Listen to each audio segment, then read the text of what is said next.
Hello.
Everybody, welcome.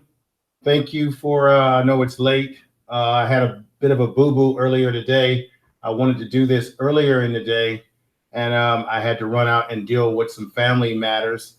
And as a result of that, I didn't get a chance to change the time while I was out and about. So I had left a message in the chat room. Mimi Doll was in there to let everyone know that I would have to, because I couldn't change it manually. I didn't have access to a desktop computer. So bear with me. We're going to start in a moment. I was just waiting for a few more of the family, but while I'm at it, I want to give a lot of peace and props to True Royal Family. I see my man Jedi saying, "What's up? Thanks for stopping by my live stream, brother. It was a good to see you. I am drained because I just finished, but I am going to try to watch as much of yours as possible." Thank you, brother Jedi. So, brother Cap, I see you in there. Rockwater Morris, thank you, brother, for being here.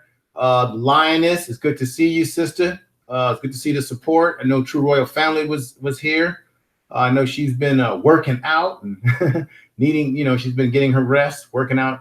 Reggie Sanders, thank you for being here. Brother Doug, I got to give you a lot of respect, brother, for taking the time to put my link back in there. That's just in case you've got folks that are new to the channel, people who maybe not have gotten the second channel yet.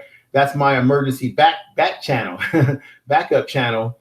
When things get a little bit silly, you know how it is with YouTube. They like to shut us down when we're speaking anything of truth. We got my man COG out there, brother Quest, aka COG.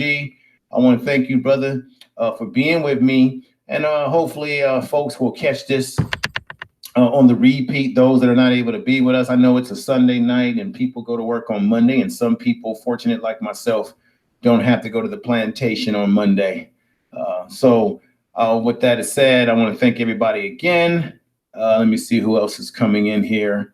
Jedi, thanks again. Oh, we got S. Wiseman. She says, hey, info show. Thanks a lot, S. Wiseman. I'm thinking, got my man Cap. And where's True Royal at? Because I got a lot of respect for my sister. She's been very supportive in her counsel. You said wrong link? Okay. If it's the wrong link, it's okay. I'll just, I don't have, matter of fact, what I'll do is I'll put the right link in there. Give me about a minute. I'm going to let y'all hear a little bit of this beat for a little bit while I do that. And then I'm going to begin because I know a few more people will probably come in. Oh, and let me not be disrespectful to Hood Mistress Reloaded. Thank you for being here, Queen. Let me see if I can check that link and make sure it's correct.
So there you have it. I put the new link to the second channel in there. Thank you to True Royal Family for looking out for a brother. I put it in there. That's the second link. So hopefully everybody has that. Those of you who haven't subscribed to that second channel as a backup, go ahead and do so. If you already have, then that's wonderful. That makes it even better. What's going on, Chris Smith? I see you, brother, coming in. So let me begin the presentation. Because I know it's late and folks have, things they have to do tomorrow. Let me begin with this presentation. And I hope everybody's had a good weekend so far. And because, hey, we got to do what we got to do, Black folks. We got to do what we got to do.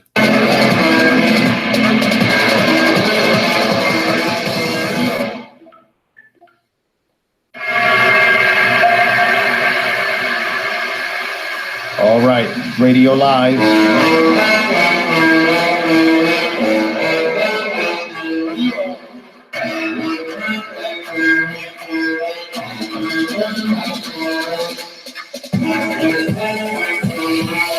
All right, we are Radio Live, everybody.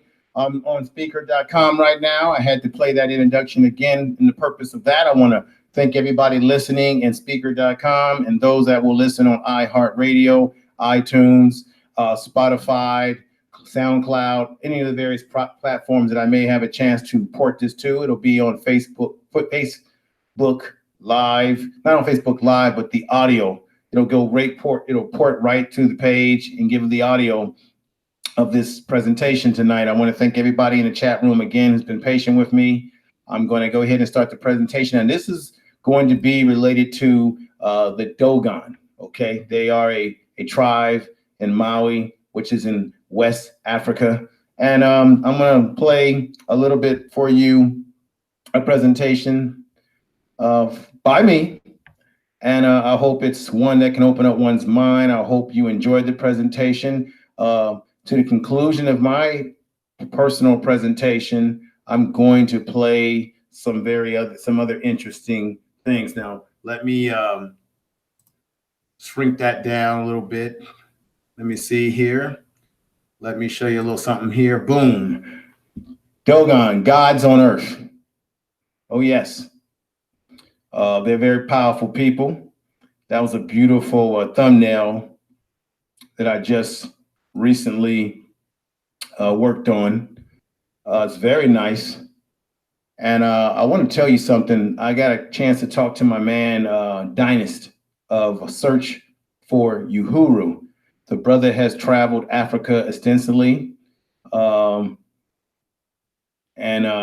want to say that I had a talk to him today, and he graciously, wonderfully gave me his personal blessing for me to use some visual video that he took when he was in Maui in West Africa. He went to Dogon country. He actually walked amongst the people, had great dialogue, and learned. He was sitting next to a man who was 117, a man who was very much up in age. And we're looking at generations of people who come from the Dogon, and he had a chance to talk to someone who broke down the technology.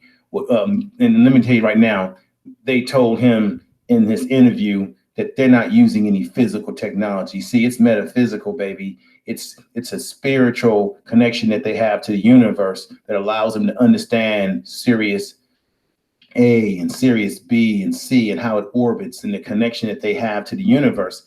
And I'm going to say this again, and I really believe this more and more through my research, that Black people, my kind of people, your people, melanated people, dark matter people, we are the extraterrestrials that we're looking for. Extraterrestrial is just a simple word for higher beings, higher intelligence, higher intellect. Black folks, we have that. Once again, I want to thank everybody who has come aboard. We got Marlowe's Corner, who's just come in. Once again, if you like great boxing analysis, if you like great boxing talk, and you're a boxing fan, you can't go wrong with Marlowe's Corner. And once again, brother, I know you were teasing with me the other night, but I am going to get you on the program and interview you and go through the whole 9 yards. And I'm going to get you on here. And so my man, Dynast, here he is right here. That's my man, Dynast. Search for Uhuru. I had the pleasure of interviewing this brother. I'm going to be doing some more stuff with this brother on his platform. He invited me on there. I just, what was it? About a week ago. And to my surprise, he invited O'Shea Jackson on. Y'all know who O.J. Jackson is. And I debated the brother. And I felt I held my own. You know, I felt I held my own with this brother. I know people have their different opinions about O'Shea, but it was a respectable dialogue. But I held my own. I told the brother that we cannot make it without the Black family intact, woman and man, the masculine energy, the feminine energy, which is what makes up the universe. His philosophy is that it's got to be about the better making of just Black men and Black men only, and that Black men have to focus on themselves. And I told him, O'Shea, look, if Black men are working on themselves for the betterment of themselves, which is an individual ideology, which we need to have a collective ideology, which is an African ideology that I am because you are, and be collectively together. I said, brother, if the Black man's working on himself, how does that not benefit the Black community to uprise the Black community when the man is supposed to be that heart drum beat of the Black community, of the Black family, which is why they attacked Black men today and yesteryears, why they hung us like fruit on trees, as Billie Holiday would sing about, okay? They attacked the Black man first, knowing that if you destroy the black man, you can destroy the black family. And that has been going on for many years. So brother, my main man right here, Search for Who, gave me the blessing to show this video footage of him actually on foot on ground of the Dogon area. And, you know, and things have changed over the years and what have you from what they had there before. But it's going to be one to open up one's mind. And let me go back here, enlarge this. And I want to thank everybody that's with me here. And let me just flip to that. And I hope y'all enjoy my presentation. I did the best I could with what I had to work with. And I hope you enjoy. Here we go.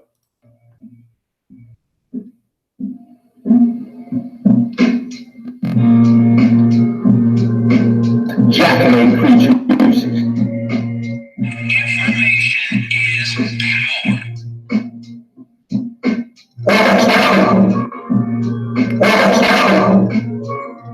Information is power. This is Information Man. The Dogon are an ancient tribe living in Mali, which is in West Africa, Gold Coast, baby. The Dogon are a living conduit between the heaven and the earth, and to possess, not to possess, they are the possession of not only knowledge of the cosmos, but of man's true nature. Information is power. The Dogon are believed to be of Egyptian descent, and their astrological lore goes back thousands of years to 3200 BC. But wait a minute now. Black folks have been on the earth for billions of years. So I would say, if you do your common sense and your math, if we've been on earth billions of years, Dogon have been around longer than that, family. Information is power. Jacqueline creatures. For centuries, the Dogon successfully managed to remain isolated from neighboring influences as well as from the capture by Islamic slave traders. Now, I know there's people out there that are into religion, Christianity, Hebrew Israelite, or maybe you are Muslim. Keep in mind, the Arabs were involved in our oppression, slavery. The Portuguese, the European, the Dutch, and the Arabs were involved in the investment of the slave trade that brought us all over the world. You got black folks in America, black folks in South America, black folks throughout the diaspora of the world, such as in the Caribbean, Europe. Black folks were brought all over the world to the triangular slave trade, which the Portuguese, the Dutch, the Europeans, and the Arabs were involved in. So that's give you some food for thought, okay? And the Dogon were able to escape this fate. Their knowledge is the true power, the true knowledge, the closest knowledge to God.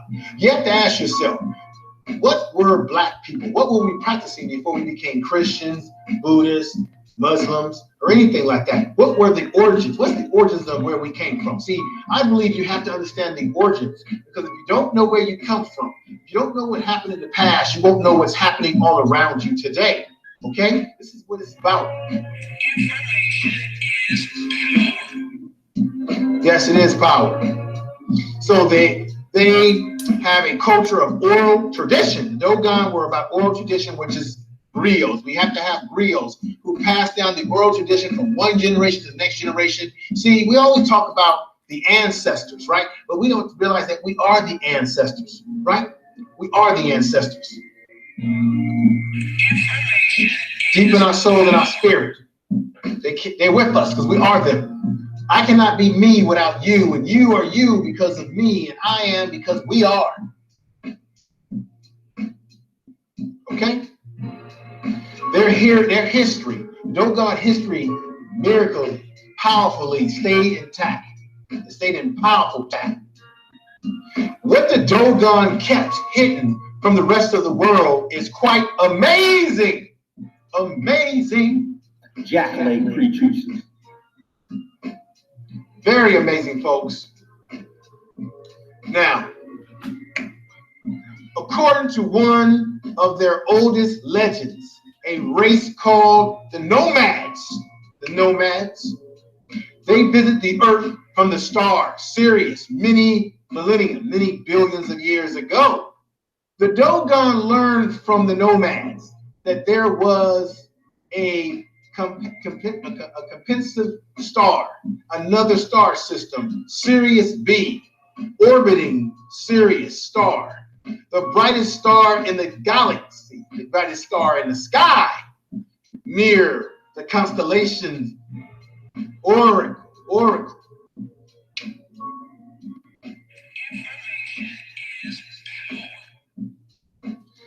Now, the Nomads came from, where'd they come from, folks? Here we go. Listen up. They landed on Earth in an arc that made a spinning descent to the ground with great noise and wind.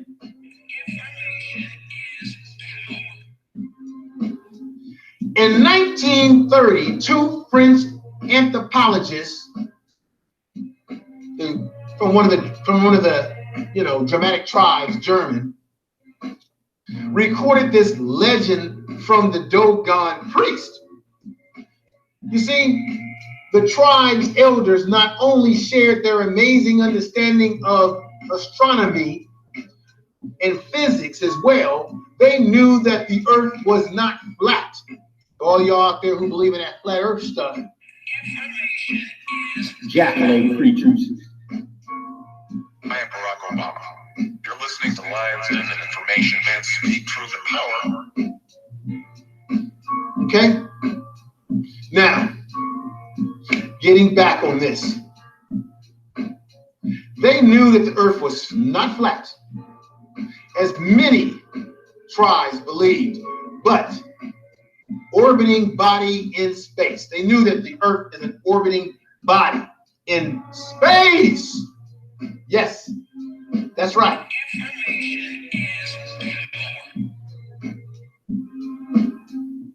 Somehow they knew an extra star. They knew that there was a star that existed, Sirius A. Excuse me there, folks. So they believed that there was a star, another star, yes, in the system, galaxies, in the universe, in the black matter darkness. Black people. Remember, like my man Keith Newton always says, black is not just a color, it's a frequency. Frequency, frequency, frequency. Yes, it is a frequency. Knowledge. And he talks about, you got to get out there and sun gaze, empower your neuromelanin, energize your system. So the Dogon were aware of another star, Sirius A, even though Sirius B was not visible to the naked eye, the all eye of Ra. The all-seeing eye, the pyramid, they have on the money, they have the pyramid with the all-seeing eye, the enlightened. People talk about the Illuminati, but Illuminati means the enlightened one. The mixture of science and spirituality mixed together. Black people understand that African spirituality is where we need to bring ourselves back to. All these other religions and all these other things that are being practiced in modern society is nothing but a bastardization. And I have to agree with Brother Keith about that, of the African spirituality. Jacqueline creatures. Now, so they were very much aware of this situation, that there was a Sirius A, even though Sirius B was not visible to the naked eye until it was photographed by a large space telescope in 1970. Disco, baby. While scientists had a long suspected its existence since as early as 1844, none could confirm that was true as the white dwarf star, the smallest, smaller than the Earth. Woo! There's a white dwarf star in space, folks, in the universe that's smaller than the Earth. You believe that? Wow. Now, let me just break it down to y'all, family. Some of the modern day scientists, the Dogon early knowledge of the cosmos. Okay, you got modern day scientists that can't even figure out what the Dogon can figure out their spirituality, their connection to the universe. See, they're in tune, baby. They're on that, what you would call that moving from the third dimension to the fourth into the fifth dimension, baby. From the physical to the metaphysical, you know? And but it ain't even really about that. It's about this African spirituality. It takes you on a journey, okay? Keeps you from being stagnated, okay? Now the Dogon early on had knowledge of the cosmos, yet have a hard time explaining how the Dogons come to possess a 400-year-old artifact that apparently depicted the Sirius configuration.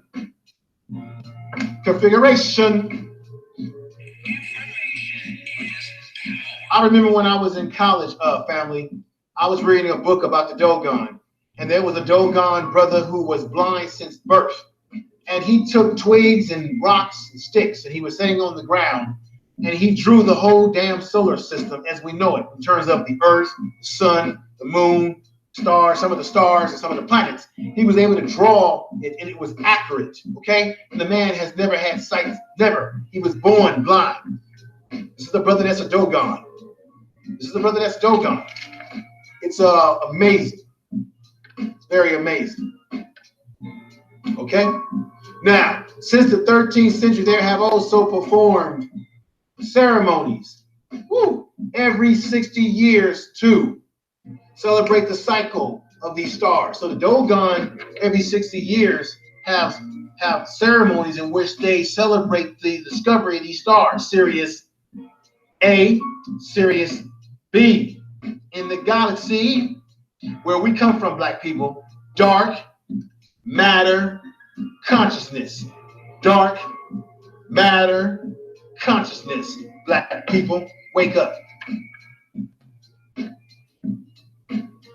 Now, they celebrate every 60 years to celebrate the cycle of the stars, somehow accurately knowing that this is accurate 100%, how long it takes for Sirius A to orbit Sirius B. So they accurately, through their celebrations every 60 years, they're able to accurately, folks, on the money, on the dime, are able to determine and understand the orbiting of these two stars, Sirius A and Sirius B, and how they're able to rotate amongst each other.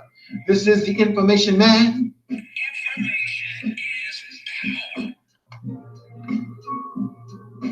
This is amazing. Now, they've already figured out, family, that the next time that Sirius A and Sirius B rotate amongst themselves and change and move through the universe and through the space out there, the next expected occurrence of Sirius A and Sirius B orbiting amongst each other will be in the year 2027. Year 2027. I'll be alive to experience it, experience the energies. Now, what I want to do is get myself out of the third dimension and move into the fifth dimension with meditation, meditate, vibrate, and sun gaze. That's what we got to get to, black folks. We got to get ourselves, move ourselves into a different thinking, a different philosophy, a different way of being in harmony with nature. Don't go against nature, be in harmony with nature. And I do mean it. Now, I love my family out there. All those of you that are supporting me, that are listening, I hope you are enjoying. Jackal creatures. Well, come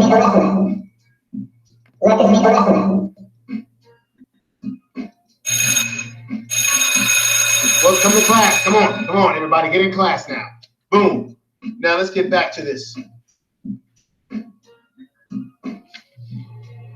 Scientists also find it hard to explain how the Dogon knew about super density of Sirius B, and the fact only discovered a few years before anthropologists recorded the Dogon story.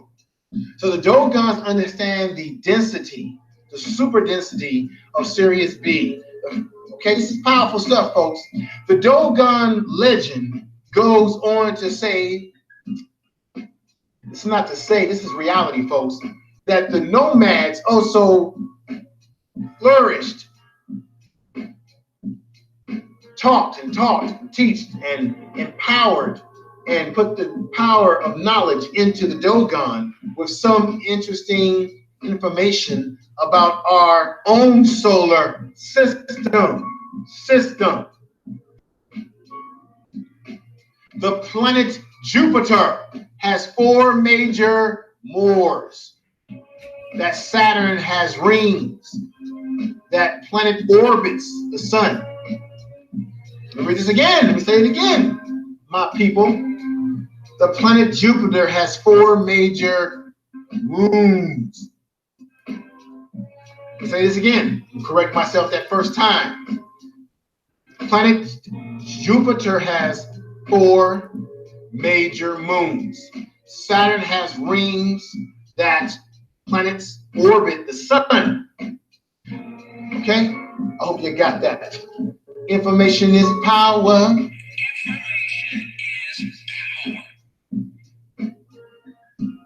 This is a fact, and it was discovered by Westerners only after Galileo invented the telescope. And I don't believe that Galileo invented the telescope. You know why? Because Europe was taken over by the Moors from North Africa. Moors controlled most of Europe for hundreds and hundreds of years. And you might have remembered when you were in school, they said that Europe was in a dark age, and it went from a dark age into an enlightened age of what? A Renaissance, so-called Renaissance. It was the Moors that brought them from darkness into the light, because you cannot have light without darkness. Darkness is the source of the power. The Moors brought civilization to the European, which brought about the ability of someone like Galileo to create the telescope, because it was the Moors who had all type of scopes and devices where they could see from long distances. See, most Europeans won't tell you the truth, but I will, because information is power. Stay away from those jack-o'-lantern preachers too. Jack-o'-lantern preachers. Now, the Westerners like Galileo discovering telescope. That's all fallacy, folks. Keep that in mind.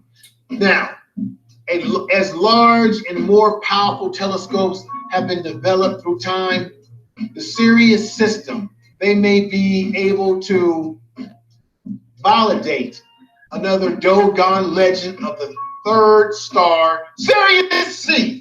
Damn it. So you got Sirius A, you got Sirius B, and you got Sirius C. Wow. According to Dogon legend, family, the Nomads lived on a small planet that orbits Sirius C, a planet that was dying out for some unknown reason, which caused the Nomads to seek other habitations elsewhere. That's right.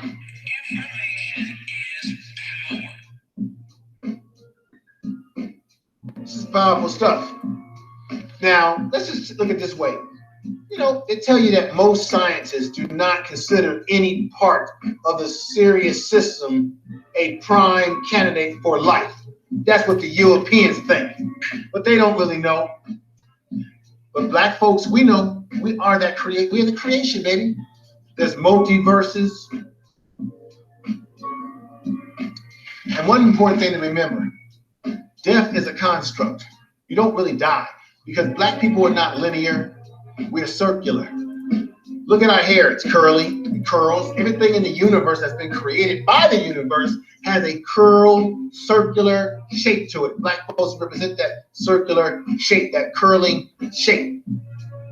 You are black and you are proud to be that. History is not written. We write the history, because this history must be told. Europeans will try to hide it from you. but I'm going to release it to you with truth and power. Information is power. Truth is what it is, baby. Now, let me break this down. They want to claim this, that in 1995, okay, gravitational studies. Now, Keith talks about gravity is not real. It's a magnetic field that holds you down here in the third dimension we call Earth, okay? But we've been taught that there's gravity. We believe that there's gravity because we're trapped in this vessel we call a body with a magnetic field that's been draped around us that's holding us down. And that's why sun gazing is so important, because you want to break down that magnetic field around your body through densifying your spirit, densifying yourself, energizing the neuromelanin in your body to bring you to enlightenment, to break you out of this trap that you're in the third dimension. Third dimension is simply nothing more than what you can touch, see, smell, what you think. Like the Matrix, baby. You mean what you think you living in a real world is really a dream in your mind. So keep that in mind. So in 1995, gravitational studies showed a possible presence of a brown dwarf star orbiting. And remember, there's a white dwarf star that's much smaller than the Earth. And now they're saying, see, everything that the Dogon have spoke upon, these Europeans are finding out that it's true. Now, who's the true God on this planet, this universe? Bend the universe to your will, people. Black man, the black man can bend the universe to his will if he just wakes up and get out of these belief systems that keep you trapped. You know, like white Jesus kind of stuff. Sky daddy Jesus. So this brown dwarf star orbiting around Sirius A, Sirius C, with a 6-year orbit period, has yet to be learned. But the Dogon know about it, baby. You better believe that. Dogon. Now, the Dogon correctly defined the key components of matter from atoms, to the vibrating threads, string theories, all in the proper sequence as supported by expected tribe dwarfing. There are two dwarf stars, and the Dogon predicted it. They knew it. They figured it out. They don't have no fancy telescopes like Europeans been using that they got from the Moors who left technology in Europe. See, the Moors control Ireland. They control Italy. That's why you have dark Sicilians, baby. Sicilian people, because the black man was there. That's why every time they dig, you find black men all around the world. And they talk about these nomads who came down to the earth from another planet. Do you know that they've been finding bones in Africa all over of skeleton structures that are, you can tell that these were people that were 10 feet tall, 9 feet tall, and a lot taller. They found the actual skeletons intact. It's happened. That's us, baby. Black people. Now remember when we were listening to Brother King Newsom, it says that when you move out of the third dimension into the fourth, into the fifth dimension, your body's going to get bigger, longer, stronger. Okay? So in the third dimension, we're trapped in these smaller bodies. When we come out of the third dimension into the fourth, into the fifth dimension, our bodies expand. We're bigger, tall as a building. Because gravity is what we think is gravity. This magnetic field is keeping us entrapped. It's feeding off of us. That's information for your power. Information is power. And stay away from stay away from them preachers. Jackleg preachers. Because they're not teaching you anything. Now, like I said, the Dogon, they broke it down from the matter, the atoms, the vibrational threads of the string, the theory of all in proper sequence as supported by the expected tribe drawings. So the Dogon, they drew these things. I told you that when I was in college, I read a book about Dogons, and there was a Dogon priest who was blind since childbirth. And he was able to map out the stars in the universe, baby. Unbelievable. It's like thunder. Powerful.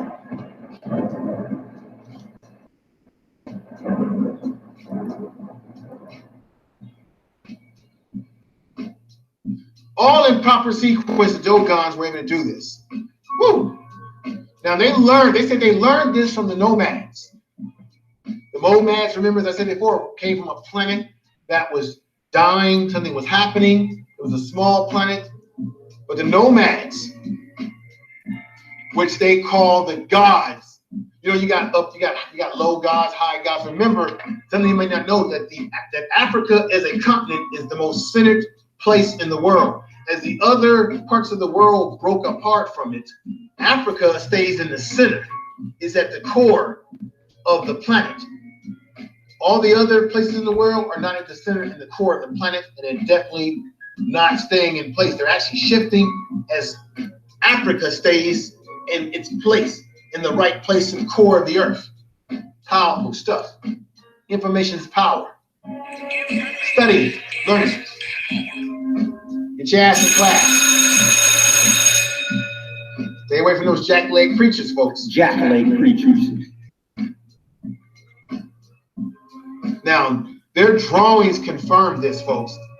Now, this too, they learned, once again, they learned from the Nomads, which they called the gods that descended from the sky in a vessel accompanied by fire and thunder.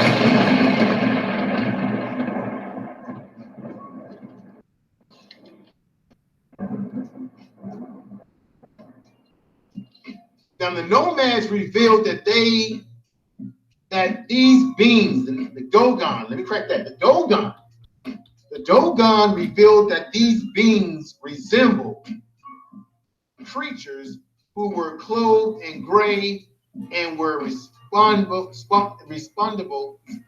respectable for giving rise to all mankind.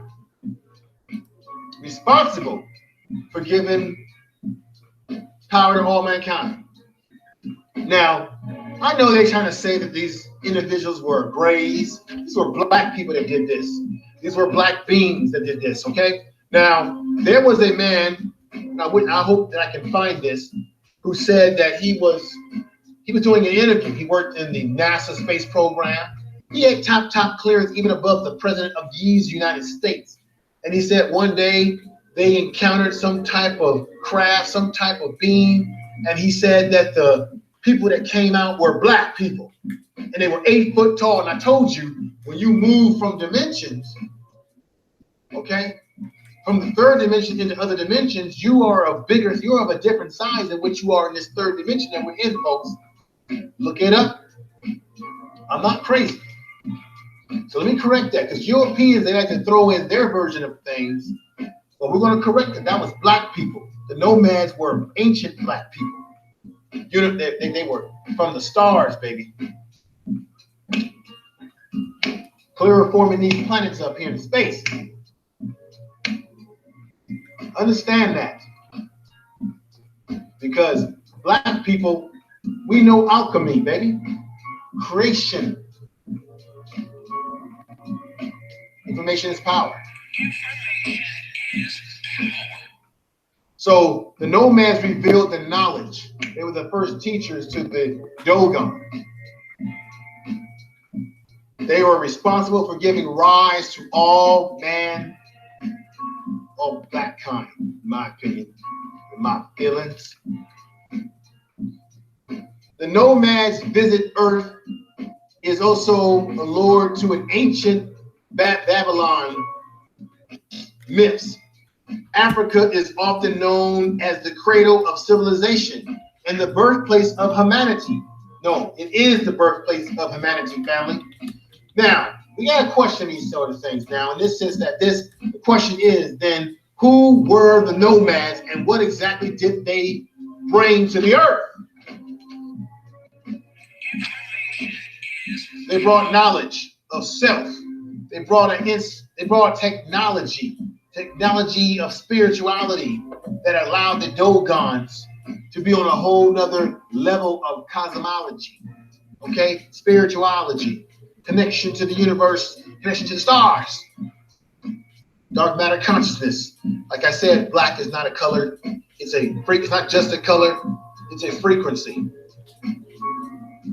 You are vibrating at high frequencies, black people. Don't vibrate at low frequency. That means stay away from things, stay away from negative people, stay away from things that don't make any sense because they will bring you low frequencies. Enlighten your mind. Remember, we have melanin on us, in our bodies, in our eyes. Melanin is in your eyes, it's in your ears, it's in the rhythm of how you move in your body, your energy. Melanin takes in negative and positive energies. So if you're around people that are negative, you're going to feed off their negative energy. It's going to bring your frequencies down, black family. You want your frequencies raised up. Be around people that are positive, people that are giving you knowledge and power, okay?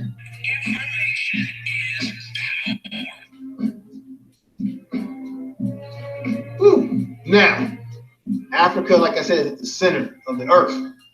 It stays there. It's steady. The continent is not shifting around. Okay? Very important. Now, the question again, once again, who were the nomads? And what exactly did they bring to Earth? Remember that, folks. That's very key. Jackal creatures. Now, I need to break this down to you too, family. According to legend, there was an early race of aliens. And they want to call it aliens, but these are really black people. Like I said, there was a white man who worked in top secret clarification in NASA space program. He had top clearance. He mistakenly told this woman that was interviewing that he saw beings, and these beings were black people, 8 feet tall. Black people. So they want to say aliens, but these were black people. See, the white man is going to put any kind of spin on anything because he doesn't want you to know that you are these people. And that's the truth. Now, according to legend, there was an early race of black people from the stars who came to our solar system from Sirius B almost 100,000 billion years ago. 100 billion years ago. Their planet was dying, and so they inhabited Mars. That's black people, where they thrived until something catastrophic happened, something crazy happened. So they say.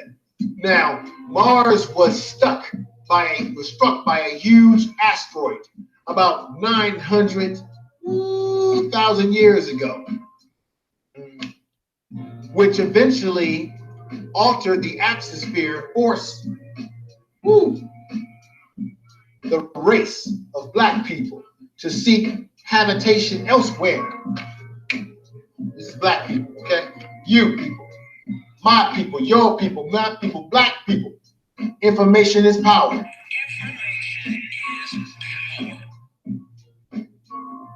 Now, scientists have confirmed that Mars appeared to have been hit by some type of asteroid, some type of devastation to it. Now, when you look at the moon, folks, you can tell that the moon was hit by something too, many, many times over.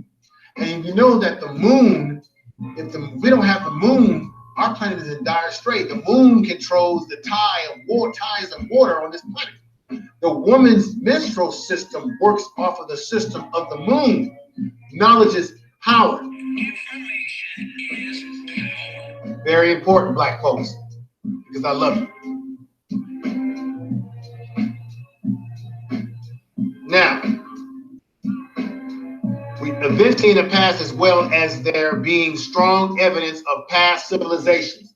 And they've been the white folks have been saying this, this is true, that there was a civilization on Mars billions of years ago. Guess who it was? It was black people. Black people. black people. I'll say it again. Black people, black people, black people. Jackal creatures. Now, the legend of the Dogons and the legend of this story says that Mars has cradles. Okay. The race made its way to Earth 350,000 years ago in order to avoid distinction from this destruction to Mars. This is black people. I keep telling you that we are the extraterrestrials that we're looking for, black people. We don't have to look outside of the planet. We are it. Certified, baby. It appears that have been hit by disastrous. Now, let me say this to you. Now, the Earth was abandoned, is abundant in oxygen. Okay, this is science. The Earth is abundant in oxygen. Okay, very important. Oxygen is what allows us to breathe, allows us to live. It's very important. Now, they say that these beings, these black beings, required more helium as well as a higher nitrogen and carbon dioxide, which the Earth was lacking in at the time, or it lacks in. In order to survive the atmosphere, this black race began to use genetic engineering so they could offspring could adapt and thrive under these new conditions on this planet. Guess who that offspring is? It's black people. It's my people. It's you, black people. That's right. Never forget that. They engineered this so we can survive here. They called their engineered offspring ANU. They called their engineered offspring the ANU. If I'm saying it right, I'm not sorry about that, but that's what I spelled it out for. ANU.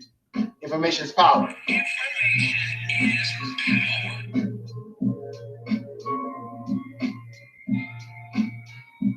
Now, their offspring were a race of powerful, non-human god-like beings. Now, there are tablets, spiritual tablets that make reference to these folks, reference that the gods who then created the powerful stuff here, folks. Now, the ANU, the Uns, they would rule over the earth for thousands of years, but eventually they too became sick from the earth's environment like their parents predated them did. The ancient Near East text says that the Lung rebellion, LGIGI rebellion against their creatures around 225,000 years ago. Black people. This is our story.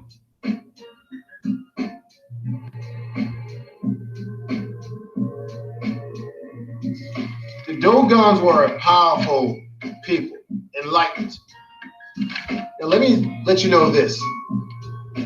The oldest and ever 300,000 years old human fossil was found in Africa. Science believed that humankind only went back 200,000 years, but they found the oldest ever fossil, 300,000-year-old human fossil found in Africa after science believed that it was 200,000 years that the human race goes back.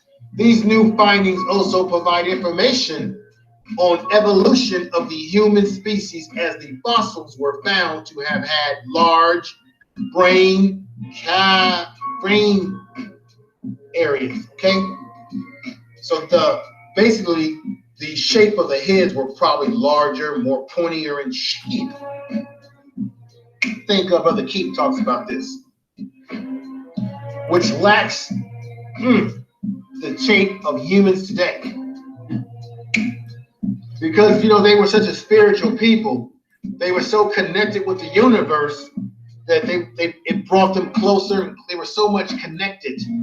The shape of their head, their knowledge, they were so knowledgeable of a people. The power that was in their minds and their spirit. It's what we got to get back to, black people. Now, let me say this.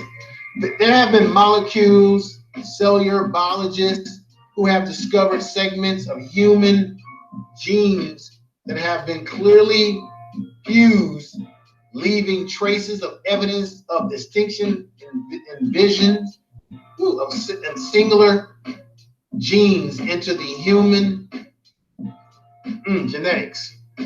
This proves that evolution with regard to modern humans is wrong. Geneticists tell us that fossils such as this is only seen in advanced genetic laboratories where evidence of genetic engineering can be seen in genes that were manipulated.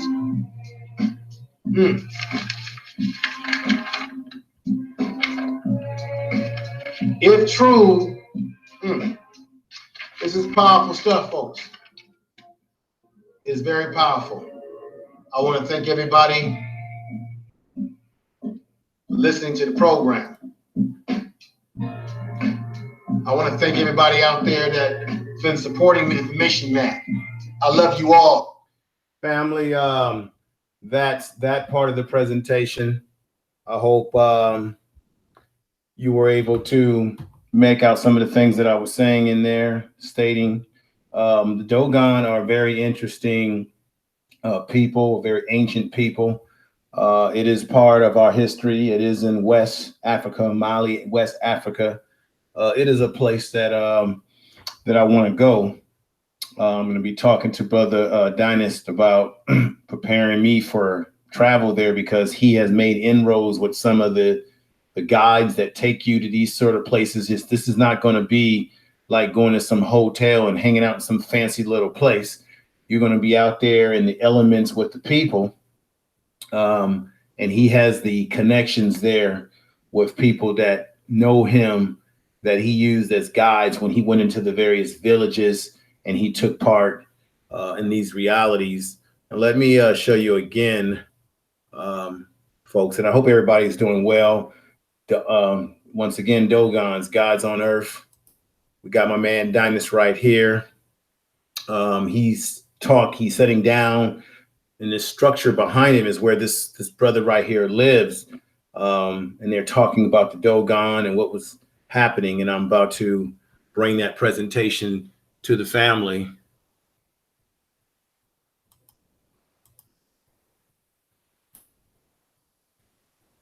Right now, folks. And thank you for your support again and being with me tonight. And check this out. It's sweet. It's on the money.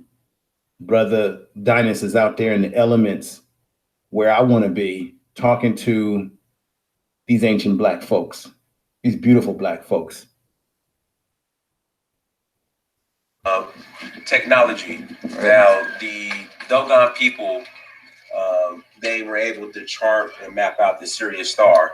So as far as technology to do that, is there any hidden technology that they have, or what type of technology that they use to be able to map out the Sirius star? Yes, the Sirius star, as I tell you, as he answered, and I did tell you before, because I'm a Dogon and I come from the Dogon country. I am born here. I can answer easy this question. So we don't have a special technology to know. Just as a reminder, Brother Dynast searched for Uhuru. He gave me permission to play this footage. So I just want everybody to know that. If the brother's listening to me, I want to say much love and respect to Brother Dynast of Search for Uhuru. If you haven't heard of him, check out his channel. It's Search for Uhuru. Subscribe to his channel. The brother's dynamic. I think he also writes books. He, I believe, sells African clothing. The brother is very Afrocentric, has very good topics on his shows. The brother's doing some great things. And so I want to give him a shout out for allowing me to play this footage. And I'm going to hit it right there again.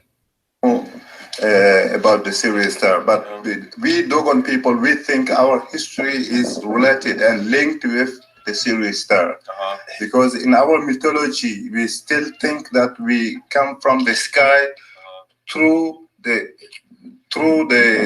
Sirius star. We have been guided on the earth by the Sigitoro, which you guys call Sirius. We don't call that Sirius, but we call Sigitoro. And is that why we even have a big ceremony which we call Sigi, which is happening in every 60 years for the honor of this Sirius star, what you guys call, and we will call Sigitoro. But we don't have any mean of technology. But our ancestors knows about the Sigitoro before Western people come to tell us about Sirius star. Yeah, because it is part of our life. Yeah. And then what about the climate change? I know that you mentioned that there were hyenas and lions and tigers one time in Dogon country. What? Exactly. I did tell you about this morning, but now that when we met with the Dogon, before we asked them about this, they come up to say, see the horns of the antelope on this Gina, which Gina is like the main house of the Dogon people, where the Dogon, which is the oldest of the community, live. We can see a horns there on the wall. So this guy tell us, you see, today is not possible even to imagine that there were these big wildlife like hyena, antelope, kudus, and all these big animals are not here anymore. So, and there was a big forest here, but now is a plain. There is no more forest. So they believe in climate change, and they believe that on the earth life will be difficult. Yeah. Okay. And then this is his Calabasas from the Sigitoro. Yes, dance. Exactly. So it was, I mean, I've never seen a Dogon dancing. This Dogon, he's 117 years old, but very happy, and he remember that the good time he had when there was a Sigi ceremony, and he drank his millet beer, which is a traditional beer with this calabash, and he kept that as a souvenir. This is not the souvenirs from the Guinea, but this is his own souvenir that he brought with him when he's moving to the Guinea. And he shows how they were dancing when he was young, and he was so happy to make the demonstration. Yeah. And guys, again, I had to record some of this because the camera got hot. So I'm very disappointed in Sony. I just want to get that off my chest, but that's not going to stop us. So we're going to go see other Dogon. We're going to go to other villages. But until next time, thank you so much for having us again. Oh, Thank you so much. Yeah. Thank you. So, thank you. Thank you. Okay, perfect. All right, Mikhail, tell us where we're at. We're in Dogon country. Which village are we visiting right now? Right now, we are in a Dogon village called Ogosogu. Ogosogu is about 20 kilometers from Banjagara. Okay. So we are in a Dogon village, which are farmers, and then sculpture. It's really, this village is a treasury of culture and traditions. So you have a small part of other community as other religion, but mainly people are animists here. Okay. You have fetishes around in which they have sacrifices all the time.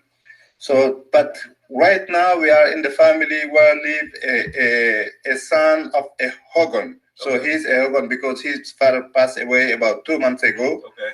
And he's today's Dogon before they changed him after 1 year to into another next order. Okay. Yeah. We are in Ogosogu. The village is called Ogosogu. Ogosogu. Yeah. What do you say?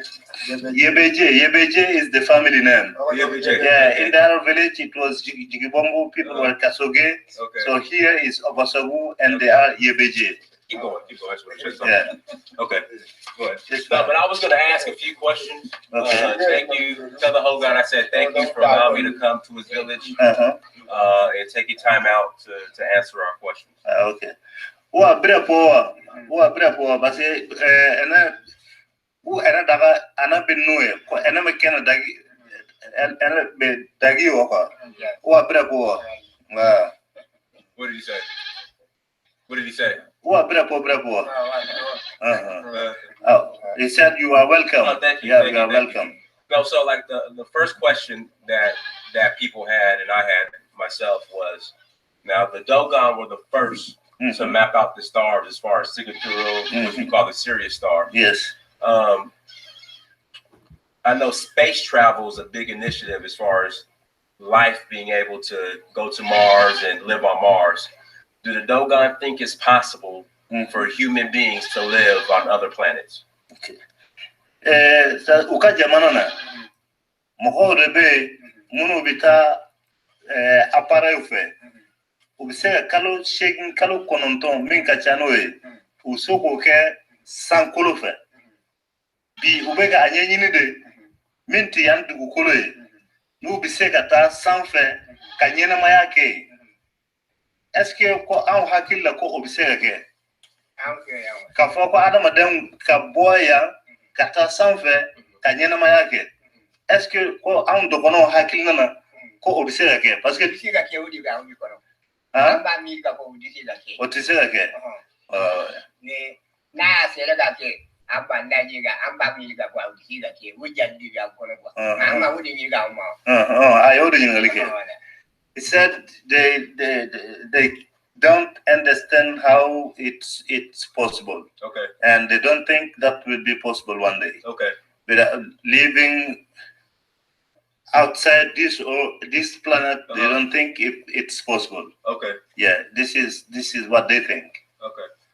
Now the Dogon came from the Sirius star, correct? Yes, correct. Yeah. Do they plan on ever returning back to the Sirius star? Okay. Okay. Anga dogono ka jatela. Afara ko sigitoro tara nawi sigido. Don't be sigimina. A dolo dobe wafano ko sigitoro. Bon, kado ka jatela amboto sanfe jian damina kuma. Anna ni sigitoro de. Doloni. Anna ni ode on blasera kanadu koloka. Kwa la an hakilla eske dondo ambi sigin kata o dolo fonfe eske oba an hakilla. Ngukonu minga kanga jabi ile bi ulaje go noje. Dole mi be sange. Bon, wo dole de sabab kira anjigina ya. Anjigina o. Dondo anna ta dole yoroda. Ela abi dole ilaje. Anyinga ko reke wewa. Oyo de. Aywa wo bari indi ba jabi ko ba. Ile ga ande ga doni. I said that we come from the Sirius star. This is the mythology of the Dogon country, of the Dogon people, and this is the history of our being here in the earth. But they don't have any instruction right now. They don't have any think of going back to live again on a Sirius star. Okay. Right now, he said they don't have any instruction from their ancestor, and they don't know they don't know how that would be possible at the moment. At the moment, but maybe the ancestors. He said it's at the end. He said it's a life. So he don't know. They don't have any instruction. Okay. Yeah. Now I know we talked on global warming. Yes. Did was he here back when there were lions and hyenas and antelope and all of that here in Dogon country? Follow. I'm bora gina dollar. Walu.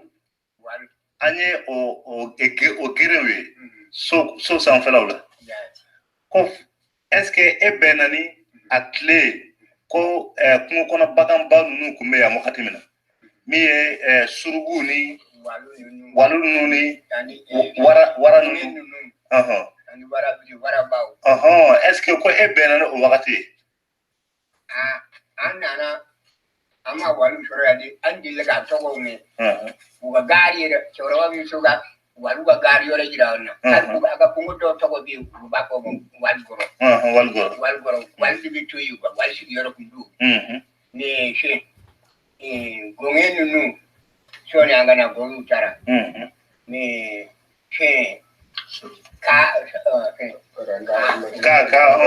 nu ere we ulu ko ni anna na sara ka bi me gong amana gongen soro amana walu soro ka nu ani shuru banali bi ubembe ne bu chama kumbe ko ne shi ya woni iyere bi ko woni daldi la aga kanga ko ci woni iyere ba laji la awa ye men fo comme ni ngo da wani dem sene aw ya ko okay I chama ko na yayi.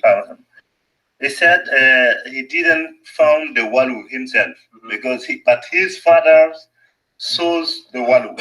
As I tell you, his father passed away. His father sows the antelope. They found kudu here, they found gazelle here, they found hyena here, they found other big animals here. But the walu in Dogon, walu means antelope. They didn't found antelope here. Okay. Himself, I mean his generation, but his father generation, yes. And he said, yes, I'm coming. And he said that there is a place which is named Waluguru. Waluguru means like the value of antelope. There is a place where you have a lot of antelope, and they named this place name Waluguru, means the value of the antelope. Okay. Yeah. So, but then now he said all these things are gone, except you have some hyena. Not many of them, but you can still have some hyenas here. And the forest has been destroyed. As I tell you, he said with the wood, you can see this is for greenery, for kitchen, for the rooftop, for everything, for mask, for the sculptures. People could cut trees. And before there was no any mean of protection of the nature. Instead of cutting the branch, they used to cut the whole thing. You understand? You understand what I mean? So then, yes, of course, they live now, as he said, they live now the global warming because there is no rain like it used to be before. Right. Yeah. So global warming is something real that Dogon people experience. Yes, of course. Okay. This is, I can answer you this, yes, because I'm a Dogon also. And yes, because there was some of our field where we used to grow, things, but now we cannot grow in this kind of place anymore because the desert come, or because the Dogon people are on the cliff, on the escarpment, and in the plain. In the plain, then you have a like kind of desert which is moving because there is no tree anymore. Then the desert comes fast. Then they cannot grow on in the desert. So we live the climate change. Okay. It's getting warmer and warmer here. Yeah, it's hot. Yeah. And it's supposed to be winter. Yeah. But it's hot. Exactly. Yeah. Is there anything else that Hogan would like to share or tell people in closing? Okay. Ako, ko la sisa, ko ale kwa ale bifenki nyinere, kala ebina kuma jimande fo GM mowe era kun hakina ebifega kuma jimande fo GM mowe mo ka sega mi famia pour que GM kanye ambolo ko. Comme ale akile ye chorobaye. Donc la delikan jimande bibolo kati an demsenum an dogono demsenum. Niere ne ya ko chumina. Idi ba yo ke upi fanga da bonote. Aga kaga ko chumina. E ka de ne iba ko idi se yo. Awanye demsene. You got that. Na fengade na arukade me na sigilin do mother. Aro. Aru. Fientum Barasaka. Ayo. We Iggy Shiga Cook, Idiki, Karma, Maya Shiga cake to me. I had someone edible for a hakilla originally can I hakilla do. I had a hakilla in Alika. Is recording still? I had a hakilla in Alika, but someone every friend or the fan, and I found a kind of editing. They never figure my annual can I can edit, but the young corroi. Now for Yella, Jana Tilla, Yakanga Jimandika, put the Jaka.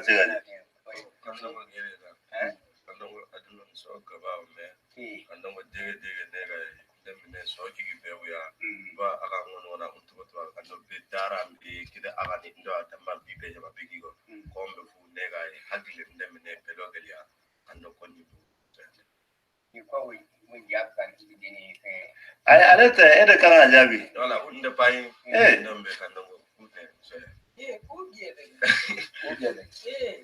So I'm Walu. The Bible be so easy. I was near the Kandogani. Half of Bumanagan. See, Laziam, I cannot talk for Monday. Yuni and Abuyon, who came to that Dolia Praga, Doniaka. Gadi Dogonayaku Diana. Now I didn't see you everybody. And she's a you don't yet or I found yet or needing the young. Now, what could be angry? Gadi. Maui, now is your new corridor. Ukuma Idi, the woman, you know, a couple new tidy, I got to you down the end of your day. And she's a new and you found yet or doing. He said to compare before and now it's very different. Before people wasn't very stable. Those people who like the Tuareg people and Arab, the people were sometimes coming into villages and to disturb people. There was so much violence and taking people and keeping people like, you know, kidnapping. There was all of these things which is happening in the Dogon country. But now the things is starting to be peaceful. But still they are afraid with the how the world is going on.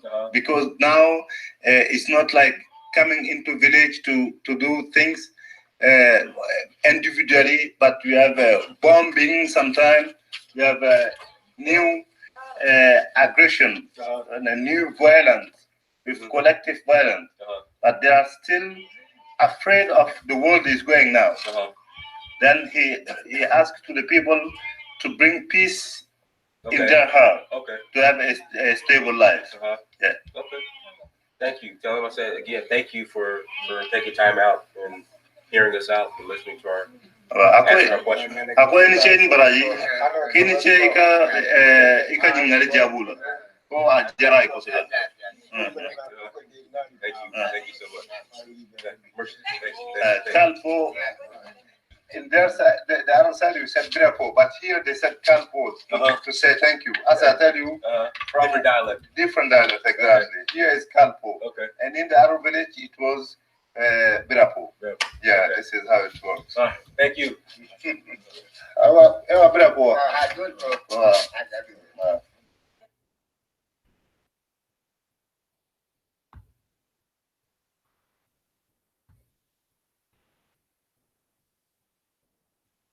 Let me tell you a story of one of the first businesses that I launched. People always ask me, Ty, what's a good business to launch? Like, what's something realistic you can do that? So as you can see, I hate those commercials. As you can see, family, Brother Dynas was doing some travels in Africa. He's done a lot of different travels. He's been to a lot of different countries in the continent. So what I want to do right here is play a little bit of the next video for a short period of time for you. Of course, this is the perspective that you're going to get. The Europeans are going to give their little twist because, you know, white folks, they're studying us. I want folks to see this. They're studying the science of Black people. they're looking at the Dogon tribe. They're trying to figure out, they just can't understand how this tribe, these people, which they deem as primitive, how they could figure out and chart the star system better than Europeans think that they can, because with their arrogance, they think that they know everything when they know nothing. They think they know everything, but they don't know nothing. There's an old term. Sometimes we can know everything, but not really a damn thing. And that's what I would say about these Europeans. They don't really know anything about this world that we live in. They think that they are the creators of everything. And if anything, they have been destructive. History has proven that. So I'm going to play this, and I'm going to step in and rebut, which I know is garbage when they say what they say. But you can just tell the white folks are definitely curious about this particular tribe, because they have a history of wanting to control nature, control everything in the world, and they don't understand the Dogon. They think they understand these people, but they really don't. But let me play this here, and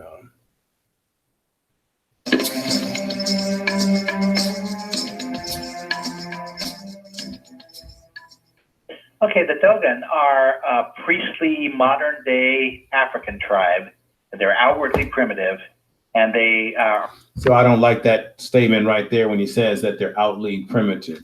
They like to use that word quite a bit when they define us, because isn't it funny that with all the technology that we think we have in society today, that these people, as he wants to say, primitively, that they know more than the so-called society, whatever the hell that means, today.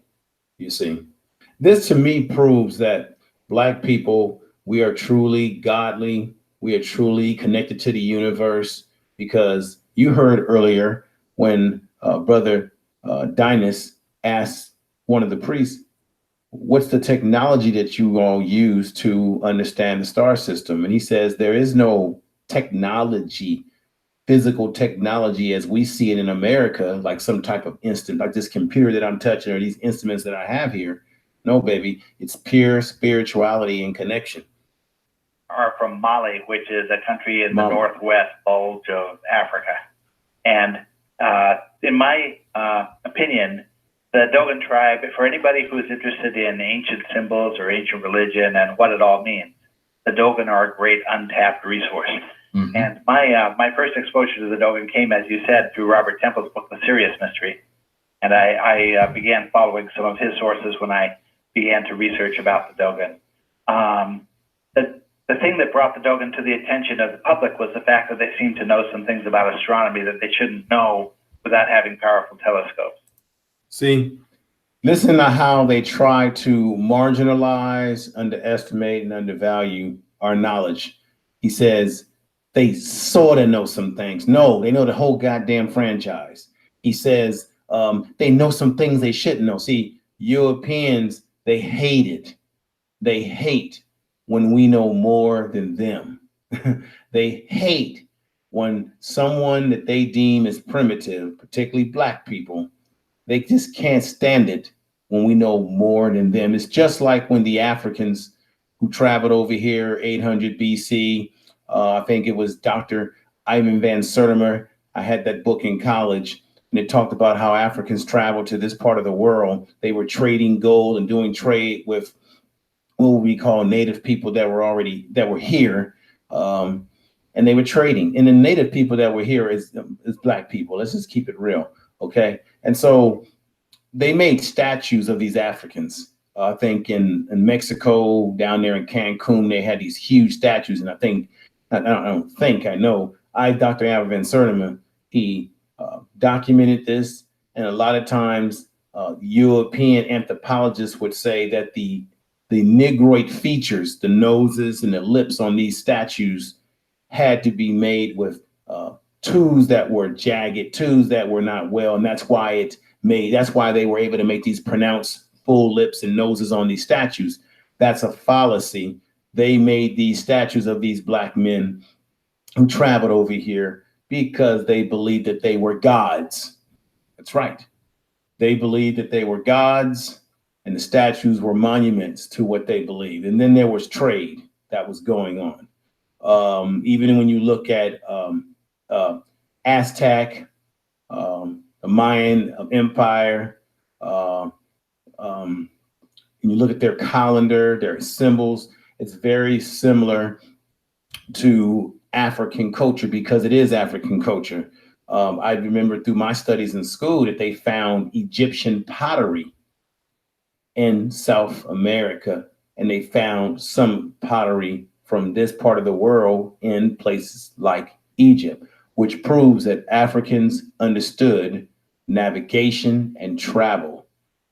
Although we know that the Moors of North Africa were masters at travel. There's even beliefs or documents that show that even as despicable, and he is despicable, as Christopher Lion Columbus, who did not discover America, he had a Moorish navigator on his ship. Okay, so these Europeans, they don't really know about how to travel. They didn't know how to chart things. It was Black people who brought this forth. It was African spirituality that brought these things forth. Galileo would not have gotten any, he got credit for discovering planets and all of that, but it was really the Moors who charted the technology.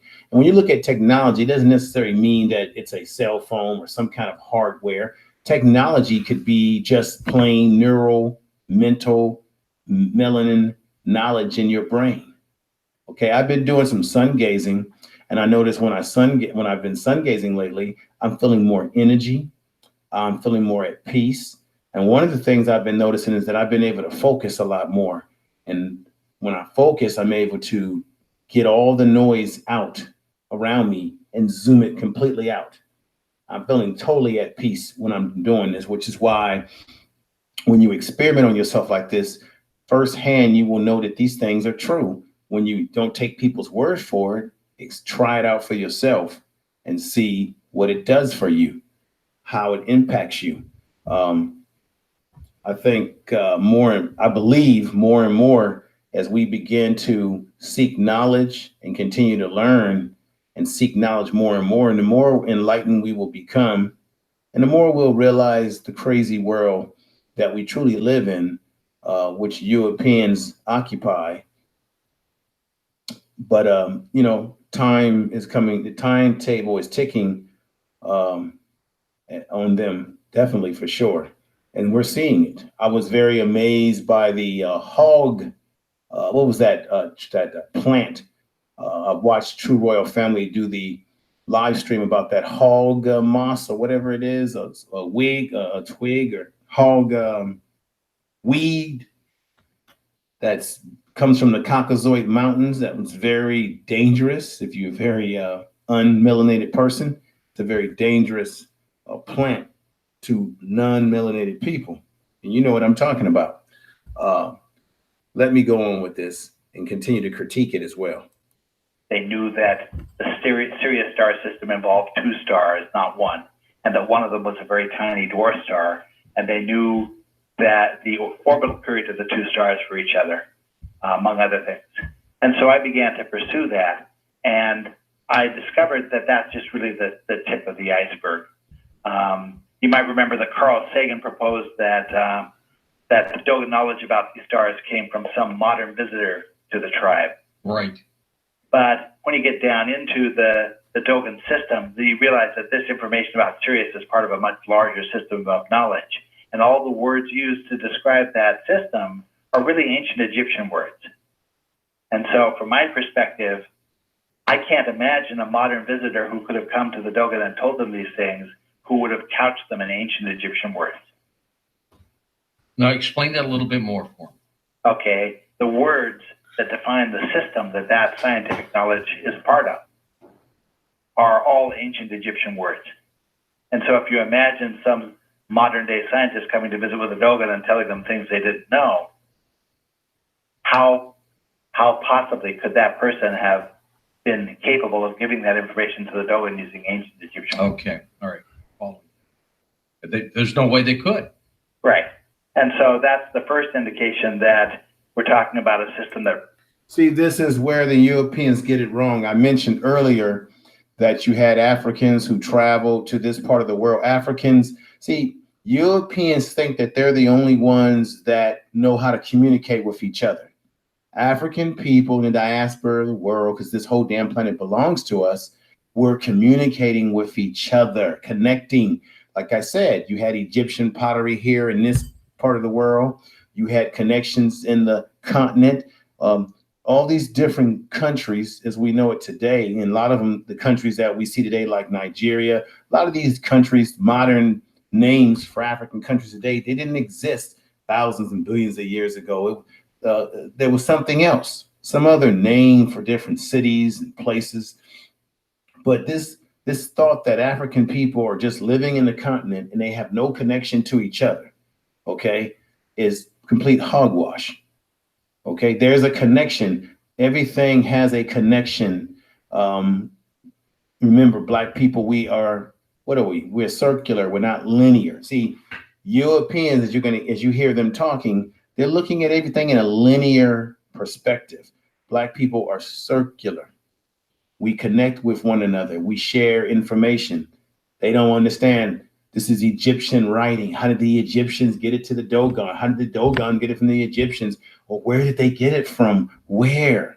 Now, there's some that believe that there were lower gods, there's higher gods and lower gods, and that there's in Egyptian Kemetic science, there's some thought that there were lower gods that came down to the earth, and that Black people were the first pupils to be taught the knowledge from the lower gods, the knowledge of everything when we were truly one people. The tribalism came along much later on, but those are some of the theories, that there were lower gods that brought upon this knowledge, and that they called them giants that walked amongst them. Now, if you believe in the dimensional theories that, like I said earlier, when you're in the third dimension, our size and shape is very different than what it would be in the fifth or fourth dimension, or fifth dimension, really. And I remember Keith doing a show about this, and they've done their science experiments around this, where if you break out of this dimension, you're much larger and bigger in size. And I've heard, even those of you who are into the Bible and Christian, that are Christian, remember in the Bible, it talked about there were giants that walked on the earth, that even you had people would battle giants, that there were giants, that there were these battles. And I wish I had this picture, because I'm going to dig up a picture that I have. In parts of Africa, they have dug up bones, which are bones of what you would say are human. And the bones are big. You could tell that the person that lived, that the bones made up of that person, you could tell that these were very extremely tall people. Tall beings. Okay. So even in the Bible, those of you who are very much Christian, it talks about giants walking the earth. And as it relates in Kemetic science, it talks about these giants, these lower gods, passing the knowledge on. You heard of Imhotep, that Imhotep learned knowledge that was passed down to him from these lower gods. And that's a little bit of, those are one of the stories that I've heard as it relates to Kemetic science and Egypt, and the way Kemet, which is the original name, which represents the land of the Black. Those are some of the stories. Some people would say folklore, but some of the stories of passing of knowledge, that actually there were beings that actually, and this ain't no aliens with green eyes and buggy eyes and big head kind of talk crap. We're not going to get into that. That's what's in your movies. That's what they want to distract us with. Distract you with that kind of stuff so that you won't believe that this is actually true. There's a lot of shit in this world that has walked on this earth, that has walked around this planet, that we have never seen with our eyes, things that have been here before us. Okay. And ancestors, which we are the ancestors, they were here to see this, to witness this, to experience this. The European will never experience it because the European doesn't have a pineal gland that is functioning, and they don't have the ability to open up their mind because they want to control everything and go against the harmony of nature. So let's listen to some more of this. That really is ancient. Now, how did this first start? How did we first learn about the Dogon tribe and the Sirius mystery, even before Temple wrote the book? Okay, there are two French anthropologists, a man by the name of Marcel Griol, who was the foremost anthropologist of his day, and his student, whose name was Germain Dieterle. And they spent the better part of 30 years, starting in 1930, living among the Dogon and researching them and filming them and interviewing them and studying every aspect of the religion and documenting it. And they produced a work called The Pale Fox, which is the definitive statement about what the Dogon religion is and what it means. And that's one of my primary resources. Now, I have an advantage over Temple in that at the time Temple wrote that anthropological study hadn't been translated from French into English, and he only had a partial translation of small pieces of it, whereas I was able to work from the entire translated text. But having this text is a lot like having the teacher's copy of the book. You remember back in grade school, Sure. you had your copy of the book, but the teacher's copy had all the answers to the questions. Yeah, that's the book we wanted. That's right. Well, the Dogon priests are living priests. This is like having an Egyptian priest that you could sit down and talk to and ask questions of. And having that, anytime you have a question about what does this symbol mean or what does this term mean, you can go to this anthropological study and you can go to a dictionary of the Dogon language and a couple of other texts that are related to those, and you can come up with what look an awful lot like answers to questions that have seemed pretty formidable without them. What can you tell us about the Sirius star system? Let's put that in perspective. Okay, the Sirius star system is important in a lot of ancient cultures. The Dogon, part of the problem with the Dogon is they don't have a native written language, and so we don't have any historical records to be able to prove that they were. See, there you go again. The Europeans always have to try to prove something. Well, the problem is they don't have any records. They don't have anything. You know why? Because in most African cultures, we have the same thing in Black culture here in America. In our culture, we have what we call oral tradition, or what we would call griots, who hand down the oral tradition from one generation to the next. So Dogon, they're no different. They hand things down through the oral tradition from one generation to the next. It's in their head. They keep it in their head. You heard Dinas when he asked about technology, and the brother said, no, we're not using any technology. What we're using is coming from our spirit, from our head. White people, Europeans, they tend to always want to quantify things and put things in boxes, okay? Well, the problem with the Dogon is that they don't have anything written down. If it isn't written down, then we don't know if what they're talking about is true, or if they really did find this out by themselves without some assistance. See, the problem is that Europeans are not happy about this because they feel that, hey, we're the ones that should have the knowledge. If they feel that if they didn't teach the knowledge to them, then it ain't correct knowledge. So we got to double check it. See, we got to double check it. This is how what they do. They take our culture, they analyze it, they try to find out everything, and then they want to be able to break it down, and say, well, this isn't, they just want to analyze it, because the fact of the matter is they can't handle the fact that this, as they would call it, primitive people. How in the hell could these primitive people know more than our scientists that work at NASA, who got all the fancy telescopes and all the fancy gadgets that taxpayers' dollars can buy? And remember, you got Donald Trump talking about he want to make a space force. It'll never work. They'll never get to anywhere they want to go. And someone made a good point. Why haven't they gone back to the moon? Why haven't they decided to make a trip to the moon again? Why hasn't that happened? You were there in 1969, the year I was born, if I'm not mistaken, and they haven't been back since, as far as we know. Why haven't they? Why can't they get there? And they talking about going to Mars. How do we not know? And there's been a lot of rumors that once maybe we've never been associated there. with the Egyptians. But pretty much everything the Dogon do, you can count on the fact that the ancient Egyptians did too. The Dogon are like a crossroads for several ancient traditions.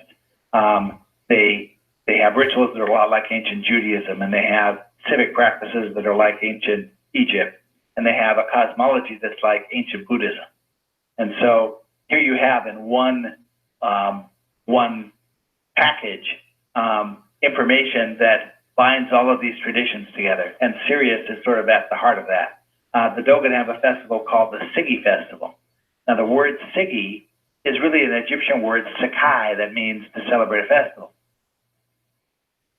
So you find this term turning up in ancient cultures around the world, even in the names of different ancient tribes, this concept of celebrating a deity or celebrating a cosmological concept. And so Sirius is central to all this stuff. Now, Robert Temple said that the reason it was central is because the teachers of the Dogon, the ones who brought them this ancient knowledge, were from Sirius. I can't disprove that. That might be true. That might not be true. There's certainly indications that it could be. In the Egyptian hieroglyphic language, the word for Sirius is pronounced the same as the word for teacher. Okay, there's no doubt though that whether they got it from extraterrestrials or whatever, they did not have modern telescopes. Let me just say right here, the extraterrestrial is nothing more than someone of heightened knowledge, someone of higher level of intelligence. Guess who that is? It's Black people. It was Black people. Now, I told you, and I wish one of the things I should have done in this presentation this evening, I should have found the footage of the, let me see, True Royal Family says, check your email info, man. I'll check the email right now, sister. One of the things that I should have done is found the footage of the white man that I talked about in the audio that I played of myself, who worked for NASA. He had top clearance. He had clearance that went beyond even the president of the United States. And he said one day, he talked about being in Livermore. And I know Livermore in California, they do scientific experiments in Livermore. They got all kind of laboratories out there. But he said Livermore, they remember that he encountered some sort of intelligent life form, some sort of craft.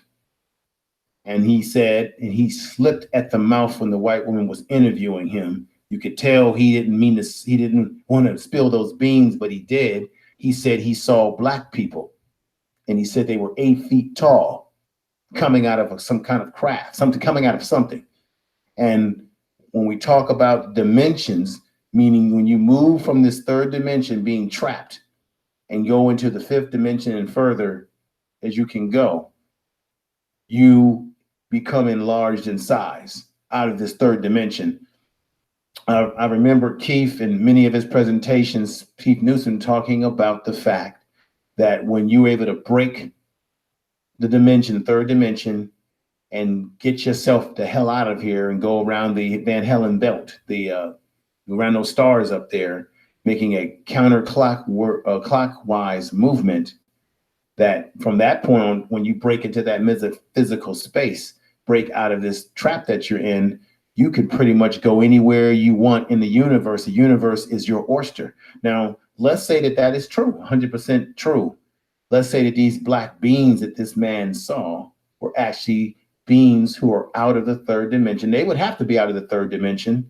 They are out of the third dimension with the ability to go where, when, and how they want to be. These are Black people.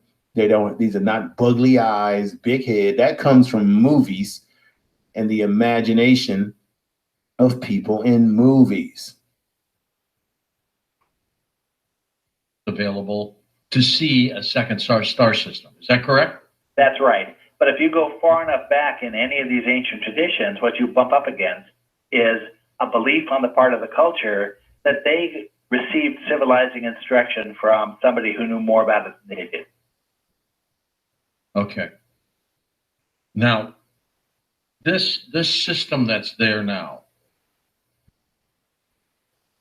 are we saying that extraterrestrials live in that star system region and they came here and possibly told this tribe, this is where we're from? That's one of the possibilities, yes. However, there are also It's black astronomical people. reasons why Sirius might be important without it It's necessarily. black people. Let's remember that. Did they ever describe the Dogon tribe, what these beings might have been? Yes, they do. Robert Temple provides descriptions from the Dogon that he believes are descriptions of the aliens. If you boil it down to the essence, the Dogon priests say that these were spiritual beings and that they were concerned about what the long-term. Let me stop right there. The one thing that the white boys have said correct right here. They were spiritual beings. And having that been some of the discussions that we've been having, my family, about our spirit, our connection to the universe, that black people, we come from the universe, the dark matter, and that once you're able to break out of the trap that you're in, that you have the ability within those different dimensions to move in and out into the multiverse, all these different things. Now, I've looked at some of the stuff that Keith talks about on his program. I've had a chance to do some research myself, look at a few things and assess some things. And there's some reality to this stuff, okay? Now, if these were spiritual beings that the Dogon spoke about, would those spiritual beings be black people, since we come from the source? We are the source. The universe is made of melanin. Black holes are what created the Earth, the solar system, the explosion of those black holes. They called it the Big Bang Theory. And if we are made of high amounts of melanin, now melanin is in your eyes, it's in your ear, it's in your all over your body. Your erogenous zones as melanin, such as a woman's nipples, the private area, all these sensitive areas, that energy. You notice when you're making love to a woman, brothers, or a sister to a man, you have these sensitive erogenous zones, right? The private areas. You touch. We're very sensitive to touch. Okay, and that's that energy, the negative, the positive energies, but energy combined with the woman's energy, which is the woman's energy is the dark matter. The black man's energy, when he comes one with a woman, is light matter, and together it creates a most powerful energy, which can bring forth, as you already know, life, which is a child, a baby, which to be creating life. So the universe is based on a balance.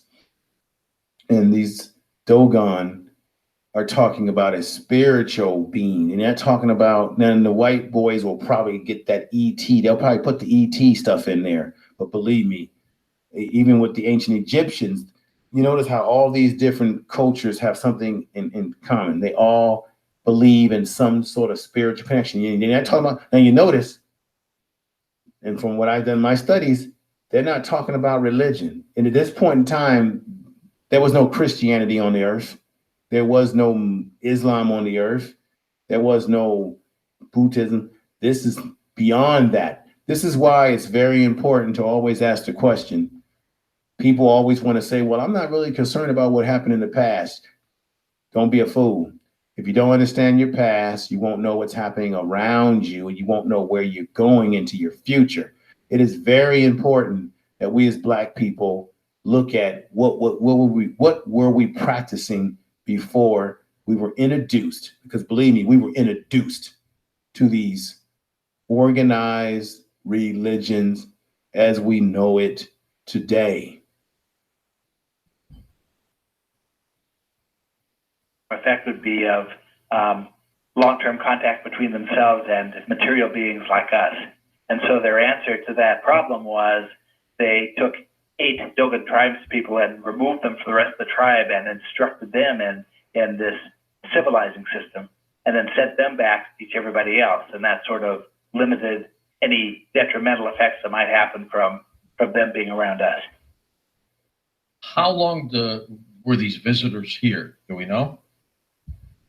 No, that's hard to say, but what we can say is you can see evidence of the same all around the world, in culture after culture. And part of what I do in my books is based on this Buddhist and Egyptian and African pattern of cosmology, I sort of extrapolate what the original plan of the civilization. Now, let me stop right there. Now, I remember Brother Keith Newsom talking about that. Like I said, most of these other religions are nothing but a bastardized version of African spirituality. The white boy just said right there that he's noticing that from the Dogon, you've got the Buddhists, and that all these concepts have spread around the world in terms of this connection with some sort of spiritual beings. Okay, that it all spread. But when you look at all the different cultures and you bring back to the main source, which is Africa, the continent of Africa, the Dogon, the people there, Africa is the only continent in the world, like I said earlier, that is centered to the core of the planet. No other continent is centered to the core of the planet. And Africa is much bigger than any other place in the world. But on most of these European-made maps, they will make Africa look very small, when in fact Africa is very big. We've also been taught, family, that there's a Middle East. The Middle East is not really the Middle East when you look at it. The European perspective makes it the Middle East. Parts of what we think is the Middle East is nothing but a diaspora of Africa. Okay? Planet is centered. It does not shift or move with the rest of the other parts of the world that is shifting constantly. It stays in one heartbeat motion centered to the core of the earth. And that's amazing to me. Now, let me hear we're going to hear some more of this. And keep in mind, when these white boys keep talking about this alien stuff and talking about other religions and all of that, remember, it's all centered around African spirituality. It's all an offshoot of African spirituality. Plan must have looked like, and I use it to predict what I'm going to find when I go study a culture I know nothing about. I picked a little priestly tribe up in Tibet and China called the Naki, and first laid out the prediction of what their cosmology was going to look like, and then I want to stop there because True Royal Family says something very on point. She said that the map is upside down, my royal family. Exactly, True Royal Family. Queen, you're absolutely right. The way we look at our maps is completely upside down. It's everything. Just keep this in mind. We were born in American culture from the time we were kids. We were taught anthropology. We were taught geology. That's what I wanted to say, geology. The geology that they taught us in school, when we were in high school, when we were coming up, throw it all in the garbage. Throw it. I'm going to repeat again, and I'm going to definitely make an alert out of this. Definitely realize that it's all garbage. I had to hit the bell because it's very important to realize that it's all garbage. Most of what we've been taught in high school, it wasn't until I started taking Black Studies courses coming into college that I realized how much of a poor education I really had in high school in terms of the lies that were taught to me. Okay. And I remember most of the history that I was taught in school was about Dr. Martin Luther King and the civil rights movement. And a lot of kids will grow up thinking that that's all our history, that we were slaves. And then it's Dr. Martin Luther King Jr. We go further than that. But I'm gonna play the rest of this. But what amazes me always is how Europeans are always trying to figure something out so that they can harness the power for themselves. It's always been evident. And went and showed that all of the key elements existed just like they were supposed to. Laird, are the Dogon, are they still there? Yes, the Dogon are still there. And one of the things that happened in ancient times is that periodically they would send a group of priests out to deliberately locate themselves someplace inhospitable, removed from everybody else, sort of as a way of preserving the tradition, kind of like making a backup copy of the tradition at a particular point in time. And so the Dogon live out in the middle of the desert in Mali, an 8-hour drive from anything you might want to visit, and in a really inhospitable climate along the cliffs of an escarpment, where it's very difficult to even eke out a living. And this is where they chose to make their life. Are they still talking about this incredible story? Yes, although that's hard to explain. Okay, the French anthropologists wrote their study, and then Robert Temple wrote his book, and suddenly the Dogon were controversial, and the traditional scientists felt like people like Carl Sagan felt like that they needed to refute what Temple had to say. And so in the 1980s, a Belgian anthropologist named Walter van Beek revisited the Dogon and restudied the things that Griot had studied. He spent several years restudying what Griot had studied for 30 years.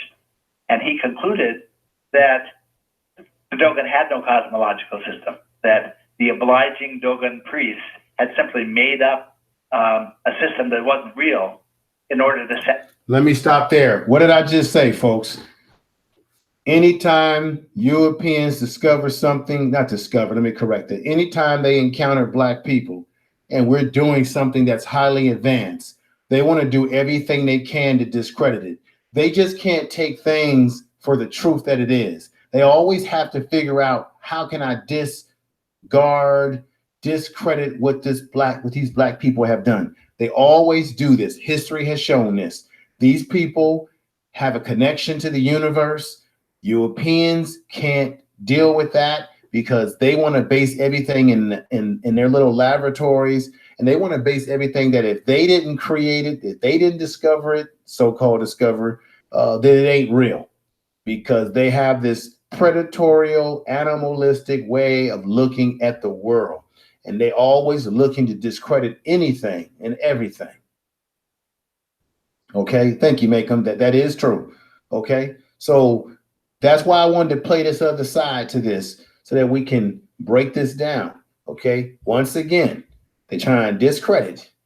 They just can't deal with the fact that Black people are highly advanced, and that they're highly advanced. And part of the reasons why they can't deal with this is because the Dogon, as you can see, and I'm pretty sure they're currently right now, they're living in some poor conditions because, like they said, that the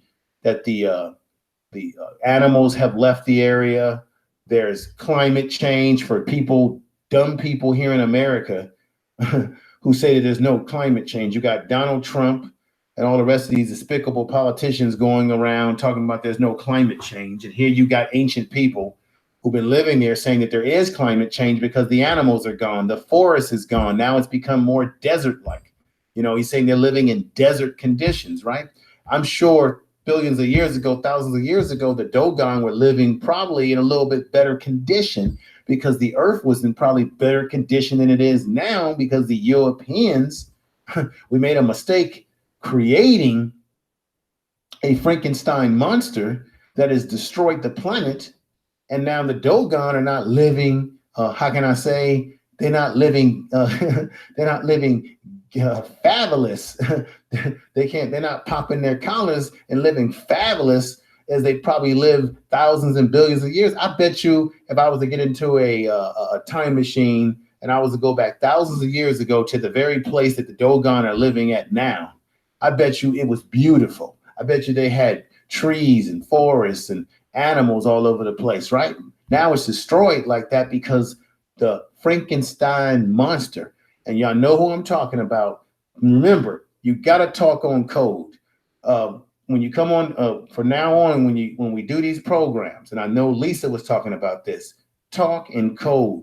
When you get on the panels, talk in code, because you could say something that can get people to lose their channel. We got to think about that. It's not only the material that people are concerned about, family, but if you're saying blatant things that fit under those guidelines, and you know what the guidelines are I'm talking about, then you give them open license to take your channel when they want to take it anyway, but they want to do it legally under their guidelines. So we have to learn to speak in code because we can't afford for anybody to lose their channels.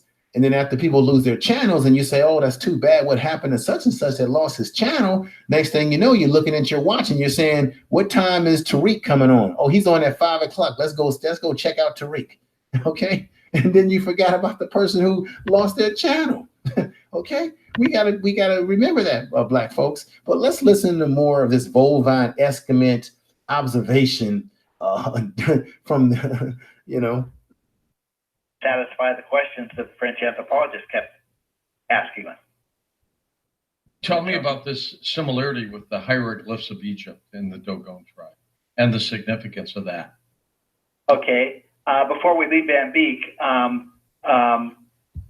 the thing that says that Van Beek can't be right is the fact that the Dogon system of cosmology, I discovered, is a point-for-point match for a Buddhist cosmology that's associated with the Buddhist stupa.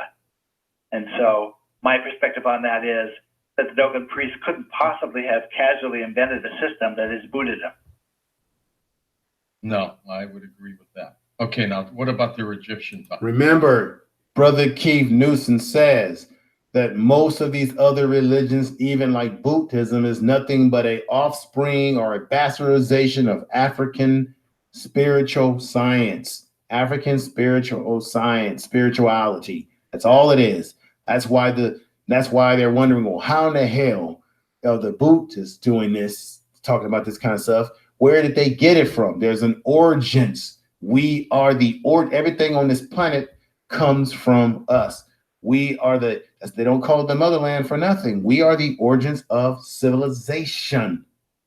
The Europeans, they don't see it that way because, like I said, when you have Frankenstein monsters moving around the earth, created in laboratories, this is what you get when you create Frankenstein monsters in these dwellings we call caves. This is what you're going to get. Which is why the Dogon are living in conditions there now in 2018 that are poor conditions, because the Frankenstein monsters are destroying the environment that we're trying to live in.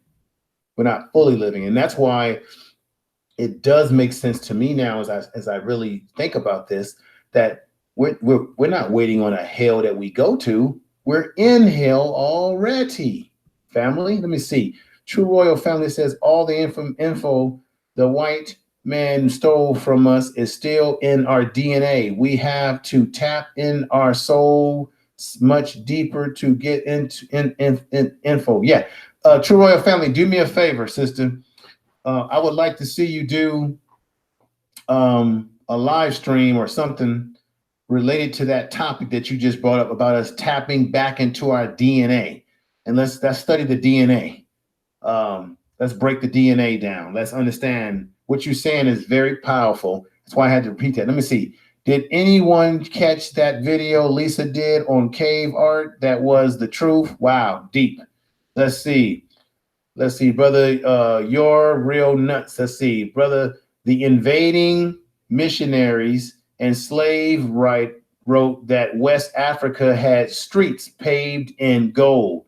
All the castles were the African kings. There was textiles, family, everything, and the people were. Yeah, like I said, if we were all to go if we were all to take a trip back to that part of Africa, billions or thousands of years ago, when Dogon were living there at that time, I'm sure they were living in better conditions. They probably had beautiful landscape. Everything was much beautiful. This is why I was glad that I showed that part of what Dynas did. Brother Dynas, of Search for Uhuru, what he did on that video, because you're seeing, they said it themselves, that the environment is messed up. And I believe that the environment is messed up because Frankenstein's monster is destroying this planet. And you know who Frankenstein's monster is, family. Okay, real Aaron Collins has come aboard. That's why we have to go back to reading. Yeah, reading is important. Now, True Royal Family says they even made us read in the wrong direction so our brains would not fully develop. Check this out, though, True Royal Family. Remember, Black people, what we have, we can chew gum, write, and dribble at the same time, because we have the ability, if we meditate more to tap into both the creative side of our brain, left brain, right brain at the same damn time. Okay? I have felt this before where I'm feeling creative. That's why I like being up late at night like I am right now. Everything's quiet. I can think better. I'm more focused. I feel more lean, energized spiritually. Thoughts come to my mind. I feel quicker on my thoughts. And that's why I hate going to sleep, because once I go to sleep, then I lose the ability. It's almost like I have some kind of power at a certain time at night and it turns on. And then by the time I go to sleep, the power is gone for a little while. It's weird like that, if y'all understand what I'm saying. Check the email. Okay, I'll check my email. Let me just play this while I check the email, and let's listen to the rest of this. Okay, now these terms that are so important to the cosmology are all Egyptian terms. Now, the problem with trying to compare words between cultures is that there are so few phonetic values that you can't rule out the possibility of coincidence. If you have a word with a meaning and you go to another culture and they have the same pronunciation associated with the same meaning, that doesn't necessarily mean that there's a connection between the words.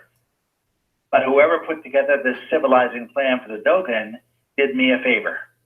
And what they did was they associated at least two distinct meanings with every word, and those meanings are logically disconnected.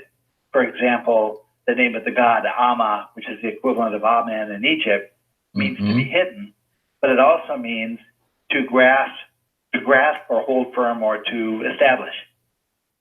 So now, if you know the first meaning, you can't reasonably guess the second meaning. And so now when you take this word and this pronunciation with its two meanings, and you go to another culture and you find the same pronunciation with those same two disconnected meanings, you've got a lock on the word, and you know there has to be a relationship.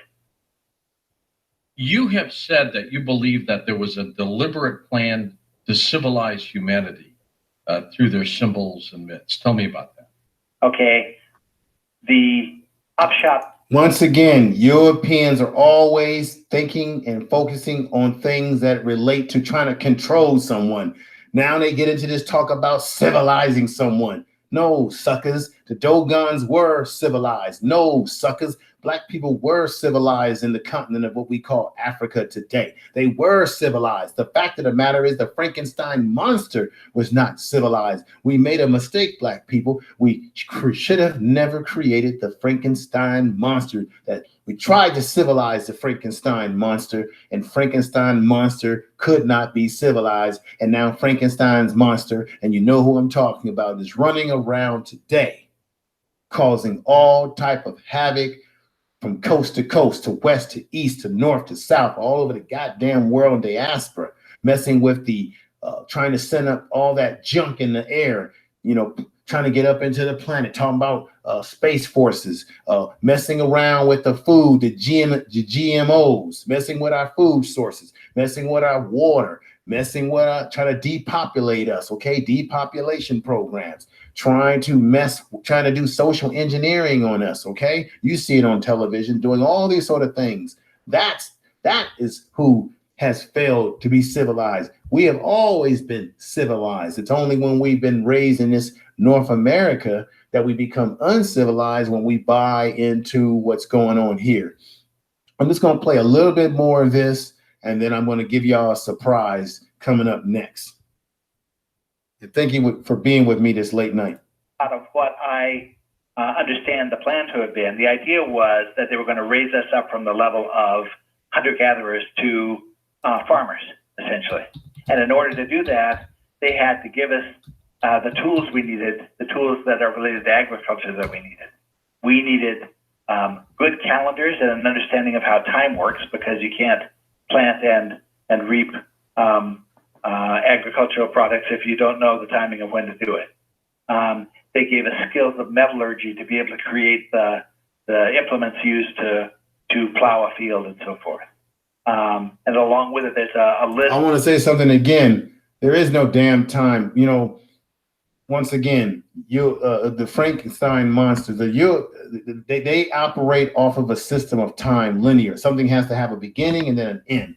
Black people, we work off of a secular system. Now, come on, I'll make y'all laugh right now. Remember when Black people show up late, what do we always say? We on Black people time. if you think about it, when black people, when we go somewhere, whenever we get there, that's because that's our natural, in my opinion, that's our natural innate function, that we don't operate off of time. There is no such thing as time. And the reason why I can prove there's no such thing as time, because look at your calendar.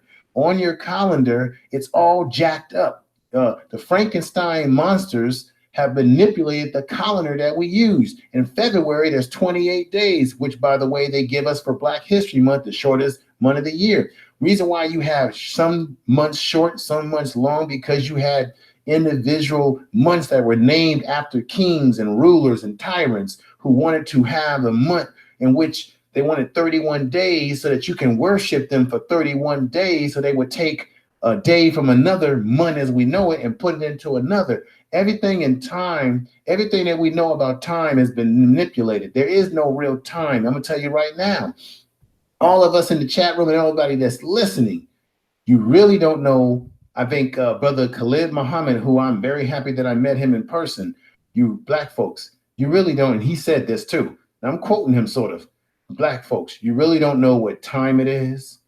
You really don't know what year we're in.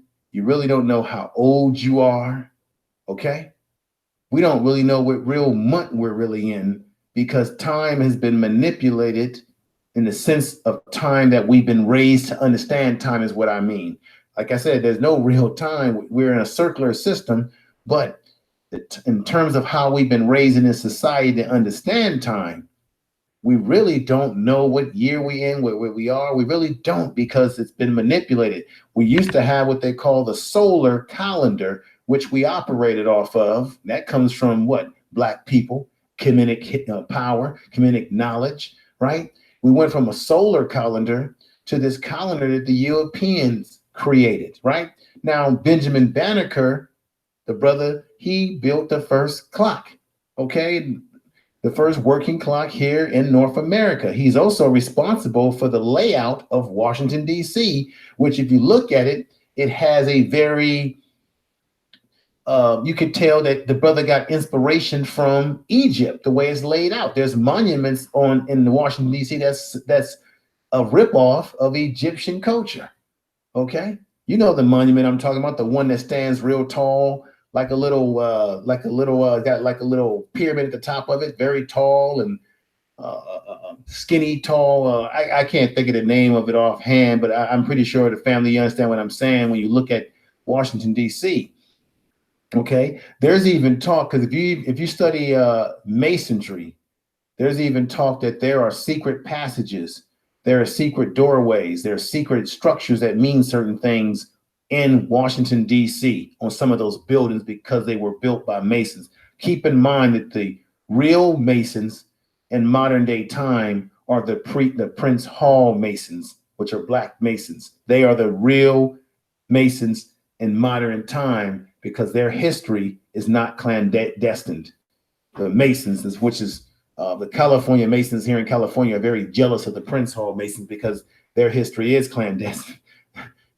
So keep that in mind, that everything we think we know about time, as we've been taught in this society, is not true time. And I'm 48 years old. There's a chance that I could be younger than my age. I could be actually older than my age. We just don't know. We think that we're in the year 2018, when in fact we could be, hell, a lot more older than what we think. Okay, Black people particularly, because we're ancient people. List of civilizing skills that the French anthropologists lay out that were instructed, and you find these same skills in China, and you find them in Tibet, you find them in New Zealand, and you find them all over. Yes, because we taught them this through African spirituality. So I'm going to cut up out of that because I'm getting awfully sick, as you are, family, of listening to Frankenstein's monster always trying to define the world from their perspective, from their ideology. So we're going to cut out of that ideology that I don't think is working. And let's try to find, boom, the next thing that's, here it is. Thanks. Archaeologists have unearthed 13 more similar sculptures that were carved as early Now, family, I want to stop this here right now, and I'm going to give a big shout out to True Royal Family. She sent me this, got to give her the credit. She sent me this video. This is something that I should have put this on here earlier, along with that other video where the white scientist, the white guy that I was telling you about, who admitted that he saw black people, which is why I believe that when you're talking all this stuff about extraterrestrials, they're talking about black people who maybe come from a different dimension. See, dimension. See, because we're circular. Now, True Royal Family, I want to thank you for dropping this nugget, dropping this beautiful video that I'm about to play for the family. And I got to give you a clap for that because you always are the best.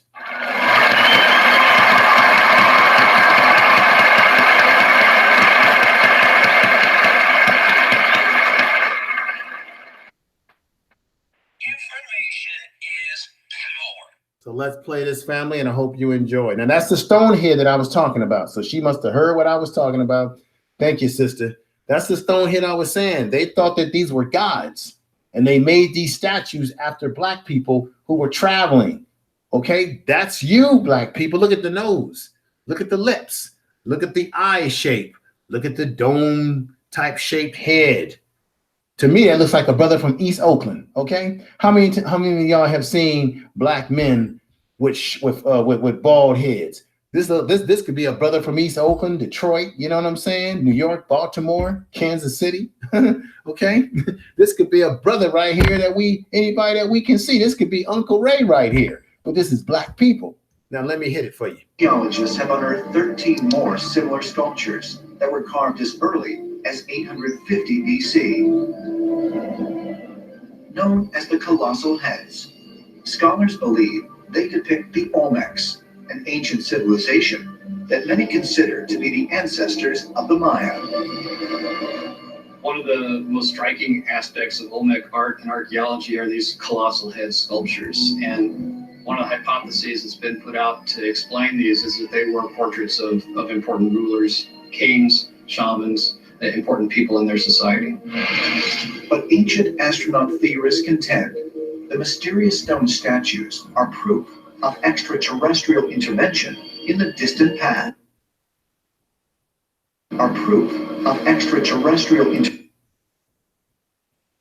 Statues. I had to stop it right there, family, because look at those features. God damn, that's a black man. Look at the ears, look at the nose, the lips, the full lips. Anytime somebody make fun of you for your lips, be proud of your lips. I remember when I was a kid, I tend to have very full lips. When I was a kid, that was one of the things that people would make fun of me about. Look at your lips, look at your lips. And then when I was a kid, I didn't really like it, okay? When we're kids, when we're young, we don't like these things. But when I've grown up and I've gained knowledge and I keep learning, I'm very proud of my lips. By the way, ladies like the thick lips too. But look at that. Look at that side view of that. Now tell me that ain't a black person. Look at the eye structure. Look at the facial structure. That, like I said, that could be a brother from Oakland, okay? East Oakland, West Oakland, you know? Berkeley, Zerkley. I mean, he looks like a brother in my family. I mean, there's no doubt. But these European anthropologists will come up with their, oh, well, you know, they didn't have the proper tools to be able to. The problem is they're angry because these statues do not revere them. It does not show them as being. Now, did we have a troll in here? Is this a troll lioness? Because if he is, I'm going to block him. I got to block him out of here. Is this a troll? Someone's told me if Ron James is a troll. I need to know so that I can do a block completely. So let me play this. And if that's a troll, I think lioness, let me know, is that a troll? Is it a troll? Okay. I like to always go to their channels and block them so they can't come back in mine. So let me play this. Are proof of extraterrestrial intervention in the distant past. Man hatte im Olmekengebiet riesige, huge stone heads were found in the Olmec area, which were beautifully made, but then ritually buried. One asks, what is that? Are these heads of rulers or priests? Or were they maybe aliens that they wanted to portray because they had unusual facial features? These guys are often wearing strange helmets, and they look to be foreigners. They appear to be from Africa and the Middle East and other areas like that. So what are they doing here in Central America? You have this curious mix of different racial groups. Are they coming with the sky gods? Perhaps they too are the alien ETs. There is one statue that we can find that clearly shows an Olmec wearing some type of a flight suit. To me, this depicts nothing else but someone from Africa having visited Central America in a type of a flight suit and with some type of craft. You've got the legs here, like in a modern-day astronaut suit, and there's also some type of a life support pack that's on his chest. There are 6 wings, and the head is clearly enclosed by a skull cap similar to modern-day astronauts. So what we have here, in my opinion, is nothing else but depictions of physical extraterrestrial encounters hundreds and yes, even thousands of years ago. There is considerable evidence linking the Mayans and the Olmecs to extraterrestrial beings. You have at Levanta, many of the Olmecs wearing curious masks. Also at Tikal, they're wearing look like space masks and with respirators. You've got also flying beings who are hovering above certain objects and things like that in the Mayan world. These are the birdmen, the people who can fly. But do the stone sculptures really provide proof that the Maya had early contact with star travelers, as ancient astronaut theorists contend? And might further evidence reveal a shocking truth, that some ancient Maya rulers were themselves of otherworldly origin.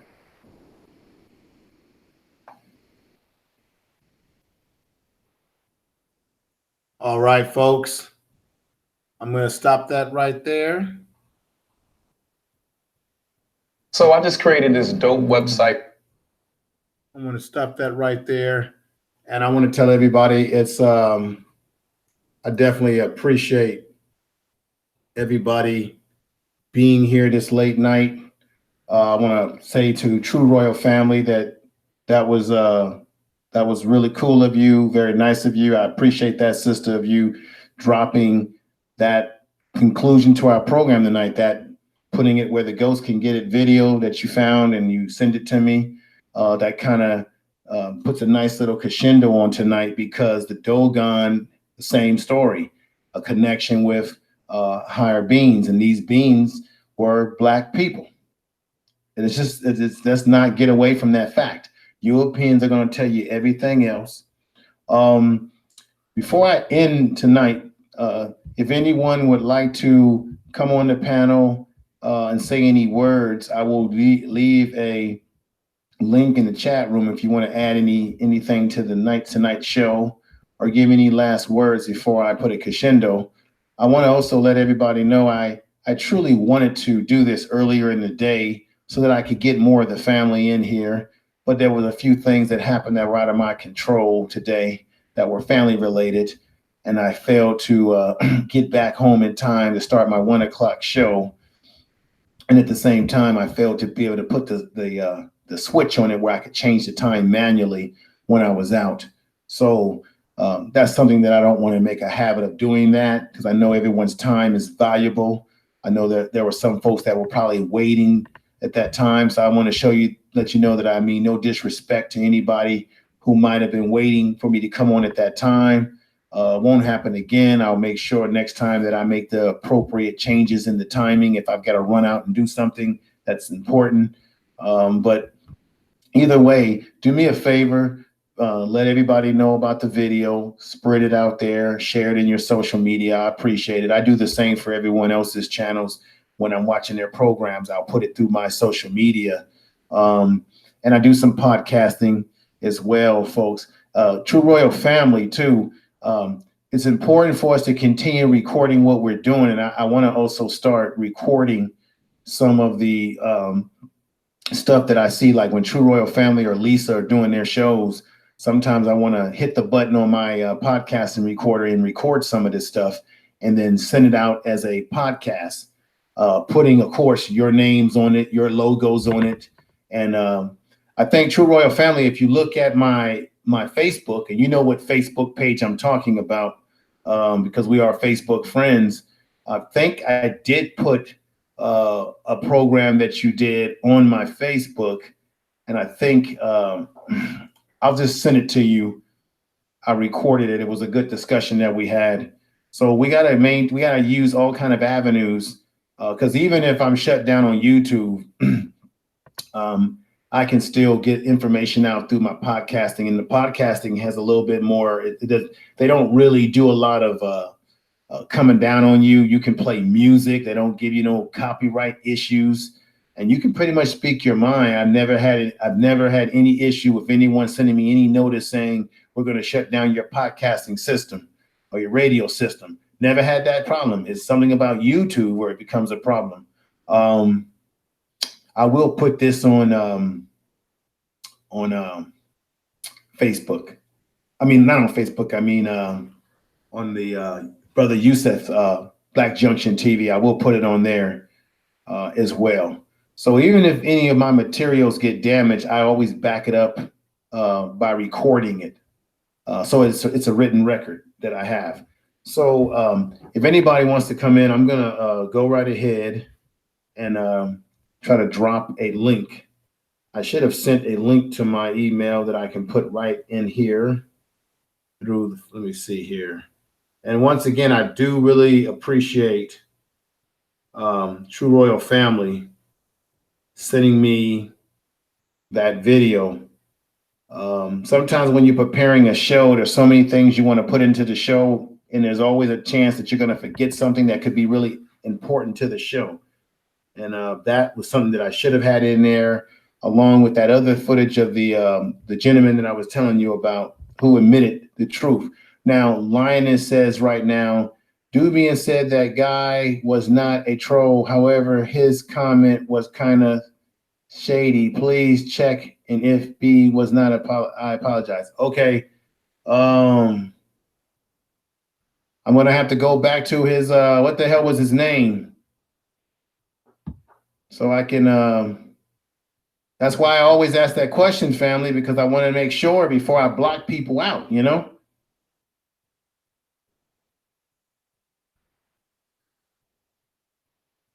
So now I'm gonna end up strolling up here to try to find where was this at? Let me see. What's this guy's name?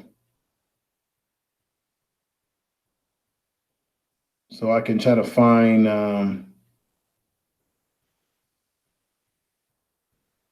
I wish you would have told me that, but you know, things happen. They're out of our control sometimes.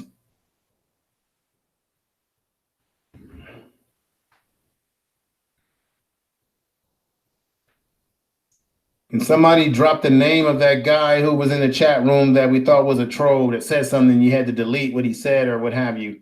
Can you drop that name in there so that I can, oh, Ron James, thank you.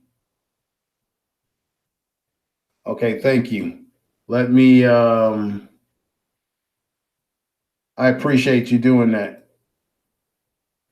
So let me see. I'm going to see if I can find this guy's page. I think I remembered.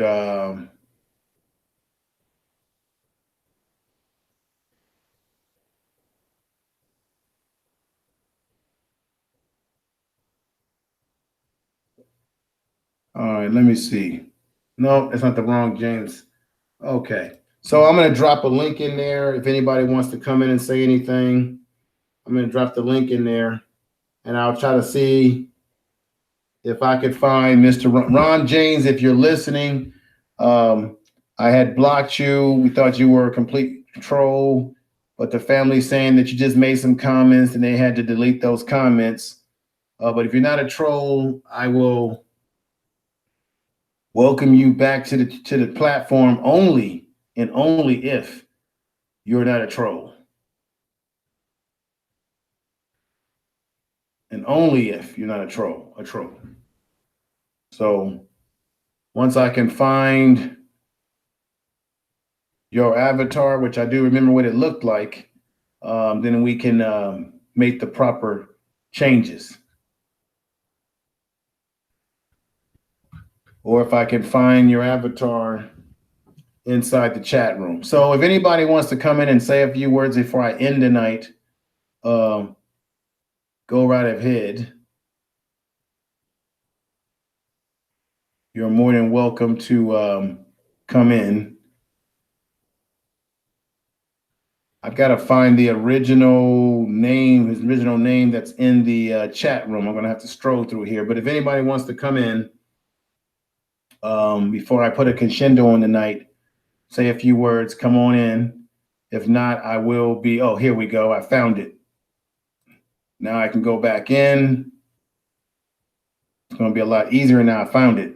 So everything worked out. Found it.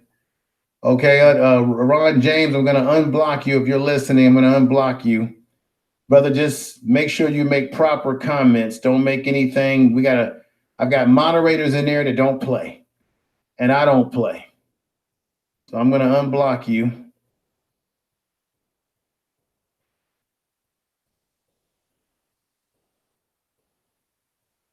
So let me see. But don't. Okay, if you're coming onto the platform, who's on board with me? It's Kimberly. Oh, what's going on, True Royal family? What's going on, sister? Thank you for the video that you dropped in the email. I appreciate that. I really do. Oh, you're welcome. What I wanted to say, if people wanted to study a little bit more deeper about some of the things that Keith be talking about, even though Keith don't like them, we can make our own choices. Put it that way. I see that some people might feel some kind of way about whoever give out whatever kind of information. And I've been listening to Dr. Delbert Blair. Oh yeah. Delbert is spelled D-E-L-B-E-R-T. Blair, B-L-A-I-R.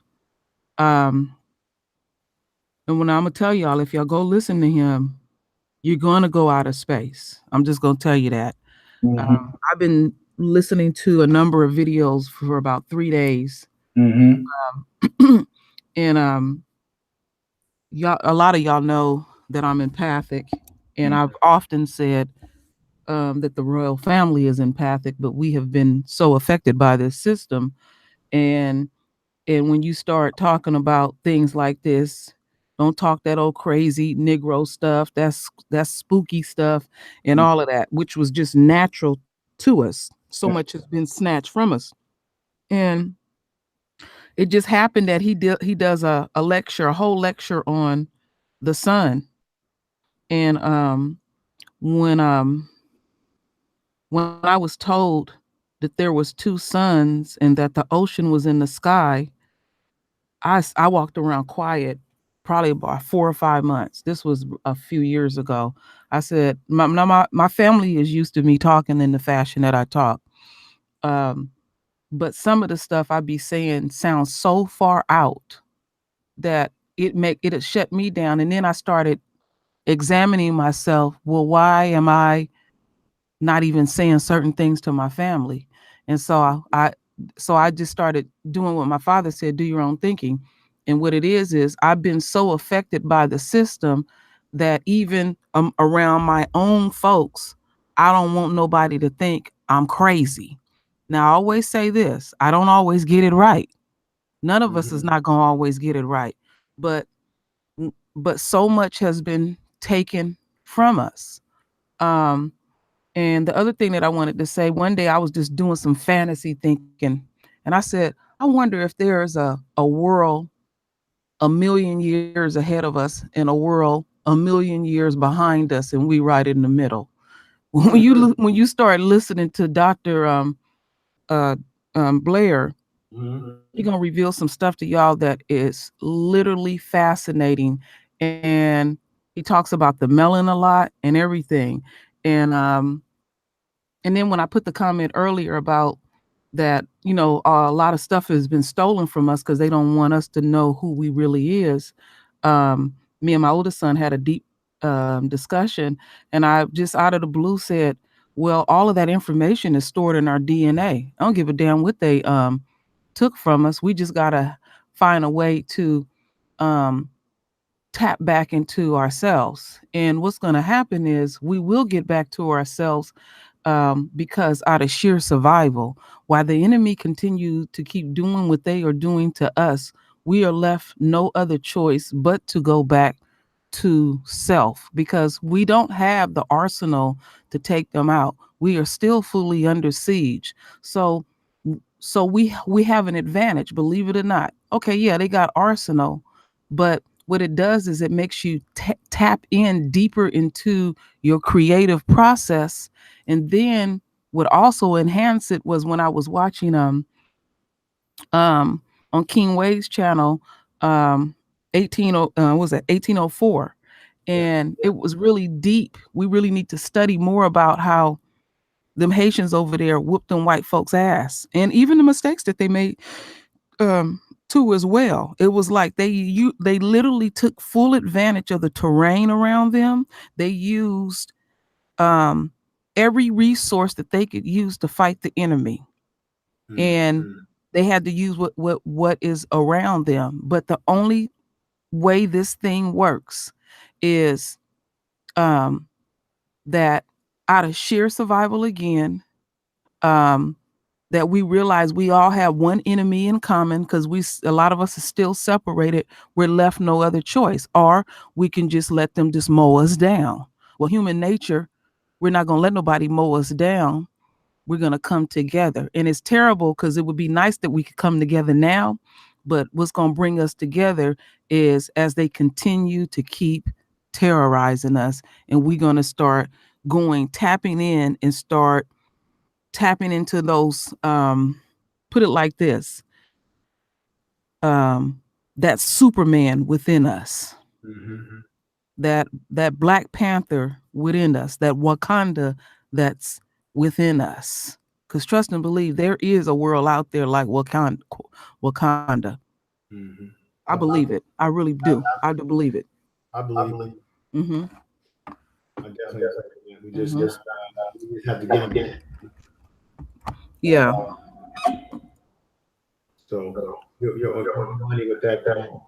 Yeah. So I'm just glad that I'm at the point now, and I'm still working on it, where I can speak freely and not feel like I'm not and not talking out of my damn head, because it's frustrating when I'm running into other people. It's frustrating when you have things that are told to you, or just it comes out of nowhere and you want to speak on it, but you don't want nobody to, think you out of your damn mind.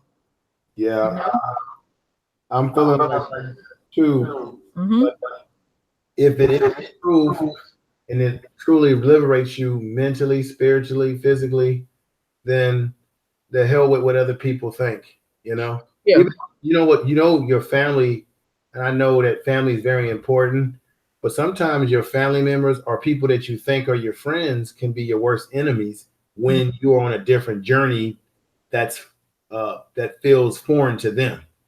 But I want to tell you something too. I meant to find some footage from Dr. Blair related to this, because I was familiar with him as well. And what I find that a lot of people have a hard time digesting what he says because of the reasons that you're talking about right now. Yes. They think that he's too far out. Okay. You just have to kind of like decondition your mind from what you think is reality. It's normal to me listening to him. I would be one of those people where if he was still alive, I could just go out of space with him the way when I'm talking, because sometimes, because my husband, he can deal with it, but he says sometimes it's so far out there he doesn't understand it. You know what I'm saying? He does, you know, he doesn't say, oh, you're talking out of your mind or anything. It's like you gotta understand this. And I know some of us got, you know, people out here got children and stuff that's even talking like this. You got a 3-year-old telling you, I remember being born. And like when you were talking earlier, when you first started, I was telling people in the thread that when I was 5 years old, my father told me to go to bed. We was still living in San Francisco in the Fillmore. And when I went in the room to go to bed, the lights were all off. And when I stepped in the room, there was this gray, it was a gray woman and a gray man. It was like, you know, like how they do pottery, and first it's just gray and you just see thumb marks all over it, prints all over it, and they're shaping up the pottery before they smooth it out. Yes. That's how the texture of their skin looked, and they were having sex, and it was evil too. And it turned to me and it said, "Get the fuck out of here!" And I froze, and I blacked out. And when I woke up that morning, I was on the couch, and I told my father what I had seen and stuff. And I'm telling you, I was not asleep. I seen this shit. I seen this shit. And one time I mentioned it to some white woman, and she had a name for the shit. She actually had a name for it. I couldn't even remember. I will never forget that shit. I will never forget that. I mean, it was like, and I didn't even understand what sex was at 5 years old, but I knew what was going on. And it was a very evil energy, but they were shaped like human beings, but it was like like I said, the textures of their skin was like that wet pottery that they use, and it was gray. And I was like, wow, and also what I was saying is, so much information be coming through my head. I have to sleep with the TV on or something to distract it, or I can't sleep, because if everything is completely quiet, the information won't stop. See, I'm one of those people, when I go to sleep, I'm thinking in my sleep, and it's just some people, and I have ran into some people like that, where the shit just won't stop coming in and you just want to break, you know, and it's heavy. Wow. Yeah. Yeah, it is. But keep going. Let's, you know, it's important to get different. I'm hearing a little feedback, but it's important to get different perspectives. I think that's the best thing you could have done, was check out Dr. Blair. I know you're familiar with Dr. Valentine. I mean, check out different people's perspectives to get an overall picture of everything. Now, Dr. Valentine is cousin with Bitter Truth. Did you know that? Oh, I didn't know that. Yeah, that's his cousin. Okay. Wow. Yeah. Yeah. And the thing is, this is how I do it when I'm speaking the way I talk. I don't speak in the absolutes. I don't always get this thing right. And I had a private conversation with Keith, and me and him was talking about some things on the phone last week. And while I was talking, he was too busy telling me, well, this ain't this and this ain't that and that. And I said, Keith, I said, what you're going to have to do is, I said, I understand that you have the knowledge that you have, but I said, in order for you want people to understand what you know, you cannot continue to cut me off and tell me this don't exist and that don't exist, because it's true and real and valid in my world. And we have to stop doing that to each other, where we're telling people, oh, that wasn't real, that didn't happen. How the hell do you know that? That's the part that irritates me, when anybody do that to a human being, because you know they feel uncomfortable enough to talk to you, and you're just hell bent on debunking everything that they say. And usually when a person is coming to you like that, they're trying to say that they appreciate the information you given out. And if you constantly keep shooting them down, it makes them revert back. And where you lose them also at, it may be some pertinent information that we need. And maybe, yeah, some of that stuff that they saying doesn't exist, but you got to realize that at one time in your life that you had a certain way that you believed. Okay, you get some knowledge, and my father taught me this. Some people get some knowledge of something and get very radical with it, and stuff like that. And that's where Keith got to Newsom got to work on.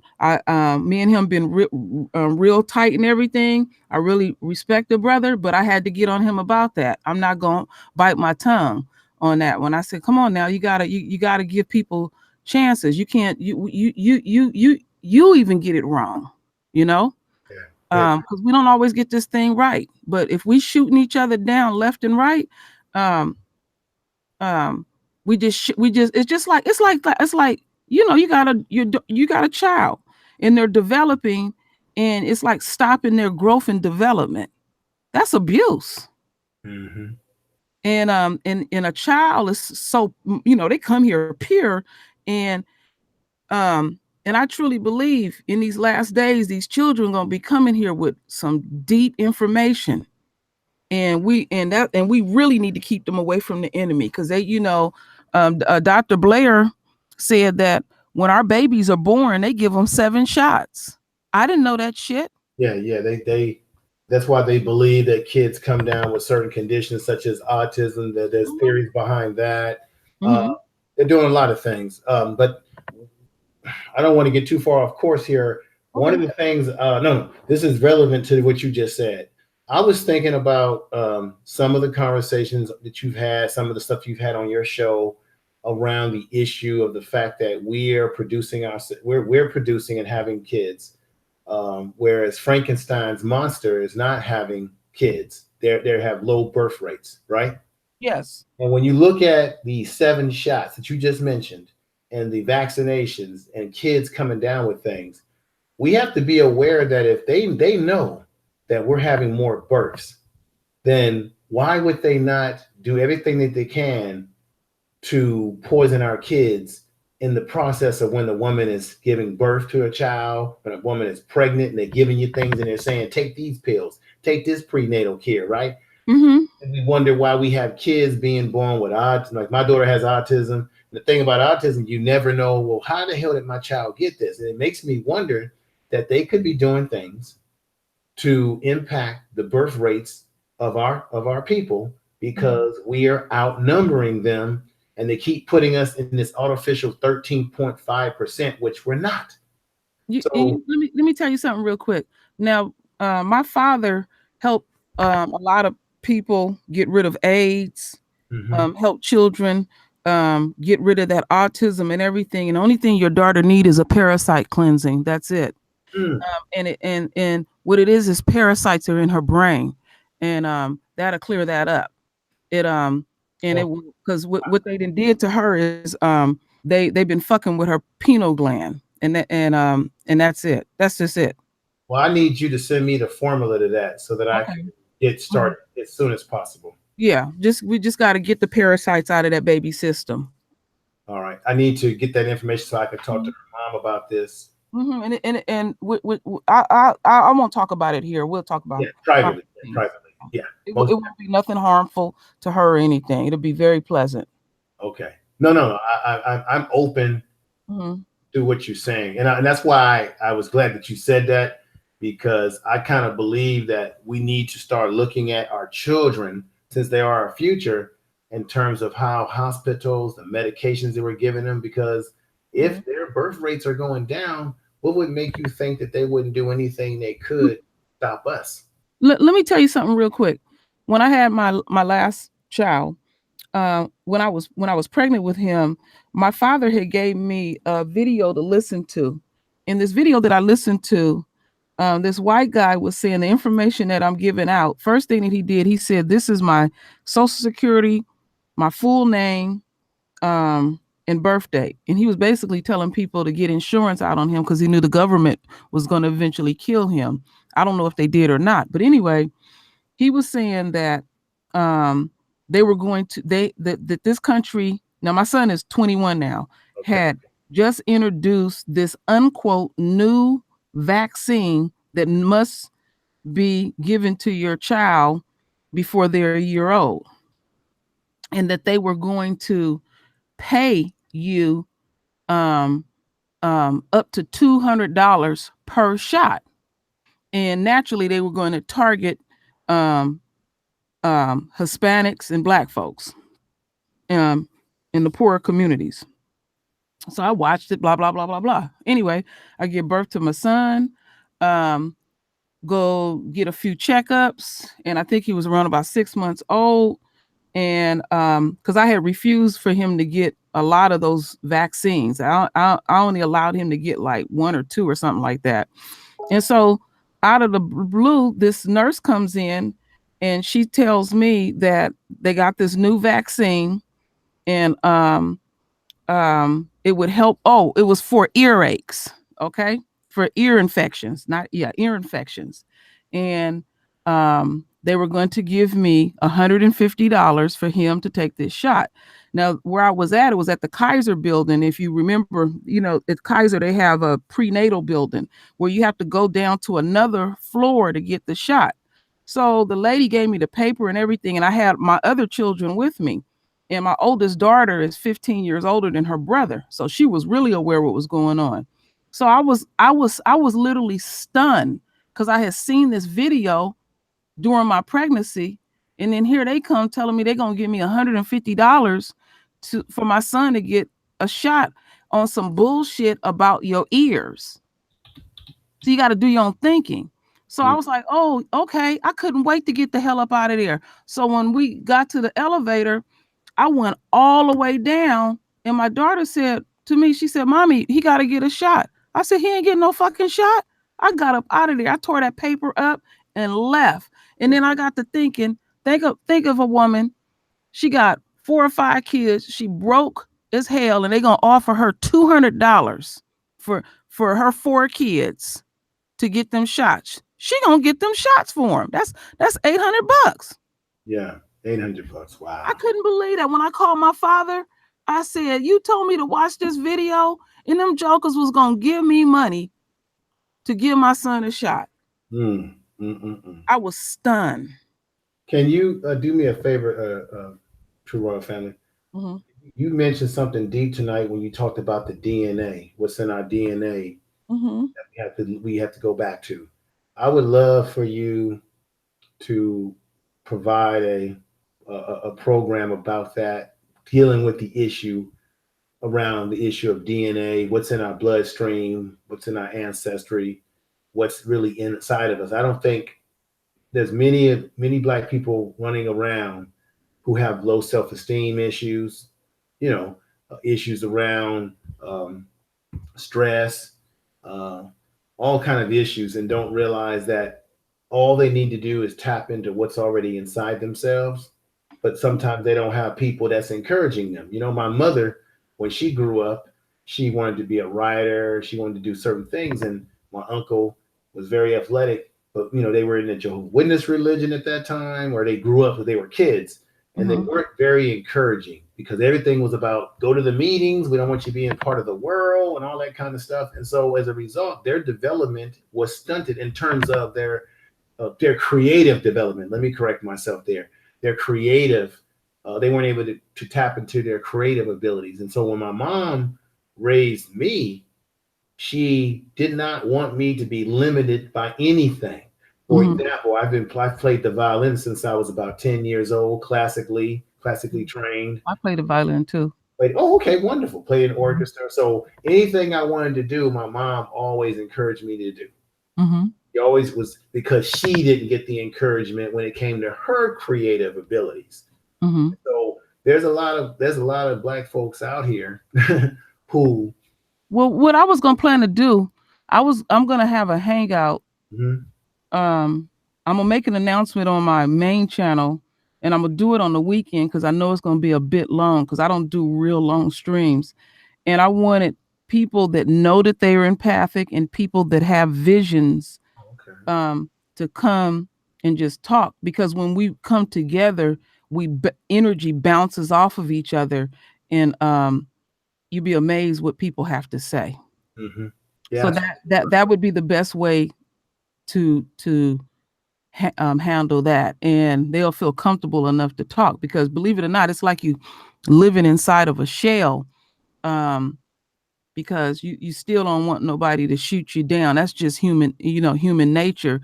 And you be having these valid things, the visions and different things that you see, or just information that's coming to you, and you're always worried about somebody shooting you down and saying that ain't real, that's crazy, or if they just don't understand it, it's just straight up demonic. Okay. Wow. So that would be that I don't know when I'm gonna have it.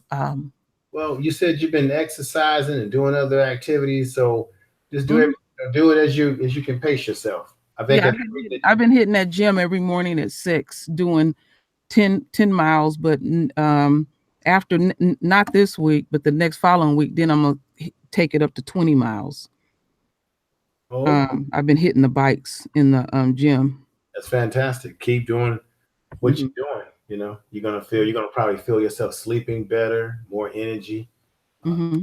That's fantastic. So I'll be doing. I will have that video, and because I got so many series that I'm doing, because I have the Art of War, and then I have another series that I'm doing on my Hangout channel called Our Bodies is Royal, and just loving our bodies, appreciating our bodies, the value of our eggs, the value of the man's sperm, not giving it to any and everybody, how we've been sexually abused and exploited, the over sexualization of Black people, and how the white man feels like that they have full range, and the white woman, they think they have full range to our bodies, because when we were in physical bondage by them, even the white woman, she was out there hunting Black men down on them damn plantations.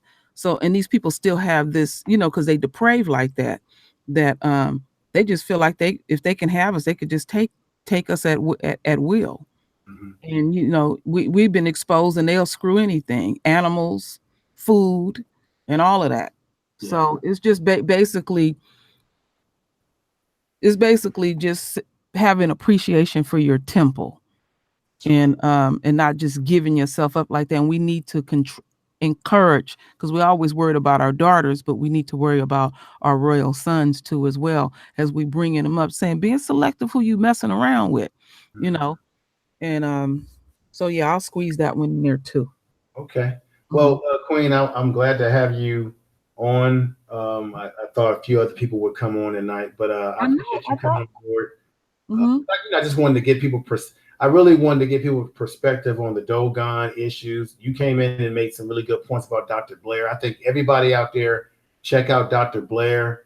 Check out his work, his speeches. The brother is truly dynamic. Yeah, he's dynamic, but I'm just telling y'all gonna really go out of space. Now you think Bobby Hemmett can take you there. He and Bobby Hemmett was deep too, but this brother it's a whole nother level. I should have, darn it, man. You think about stuff after you do something. Bet he did some speeches or some stuff on the Dogon. I should have looked at I was listening to him earlier today. He was talking about the Dogon. He talks about them frequently, and then he also talks about the he says Dogon. Are you still there, Queen? I think I lost her sound or something. Are you still there? If he's talking about the Dogon or the other. And he talks about the hollow earth. He talks about what's in the core of the earth. He talks about the different planets, who lives on the different planets. And I know he was assigned here to tell us this stuff. Now you do realize that Africa, the continent of Africa, is at the core of the earth. Yes, I do. I already knew about that. And we're looking at the map upside down, and the map is the Akiba line is so big that you can put all of the United States in it. You can put all of Australia in it, parts of Europe, parts of China, and still have space left. So they keep shrinking that joker down and stuff. And I can even tell with me being dyslexic, because that I can tell that my head was messed with. I can feel it. So I'm back to doing my because periodically I'm on my regimen of doing a parasite cleaning. We must get those parasites out of our system. Yes. And stuff. That's why I need in our private conversation, private correspondence, I need the information from my daughter, but the same stuff that you're recommending, I need to, I'll get it to you as well, because I'll get it to you for your baby. The things that we need this is information that we need to be talking about. A lot of folks don't understand these things in your body. So I really appreciate you. See, I'm on the cold tip now. I'm not putting that information out because I know the enemy is listening. When I was talking about hogweed, and I was saying that I know what people can take, because hogweed, when they're saying if that stuff is affecting them even after 10 years, then it's an internal issue. And when it's an internal issue, it's affecting your organs. And I know exactly what you can take to purify all the organs in your body. But the only way you're gonna get that information, you got to email me. So yeah, I'm on cold too. Okay, great. We all need to be on that type of level. So I really appreciate that. Well, nobody else came on board, but Queen True Royal Family came on board tonight. I appreciate her coming on board. I'm going to be checking out some more of Dr. I'll probably be doing some more stuff on the Dogon, but this time I'm going to go definitely look at some of Dr. Blair, his materials, and do more and more research myself, dig up more material, and do that. Brother Search for Uhuru is a great resource because that brother has traveled through Africa extensively. He's got a lot of footage where he's actually met with kings and queens, and he's taken photographs, and they've given him special names because he's gone there more than once. That's cool. And so I need to connect with him because he knows the people who do the tour guides. He travels different though. He roughs it. He gets out there in the terrain. He ain't going to no little, 5-star hotel and doing all that type of stuff. He travels in a way that some people will be uncomfortable with because he gets out there with the people in the village type of that kind of. You gotta. Yeah, that's the only way he's able to get the information he get. He just, some people be a little stiff. So. And you gotta, and your fear, I think is the biggest thing that holds us back. Any type of adventure that we want to. Like they were saying that the other night when we was on King Way's channel, they warning black folks don't go over to Haiti, and even S. Wiseman even said it. When you go fly to Haiti, the plane is full of white folks, but they telling us not to go over there.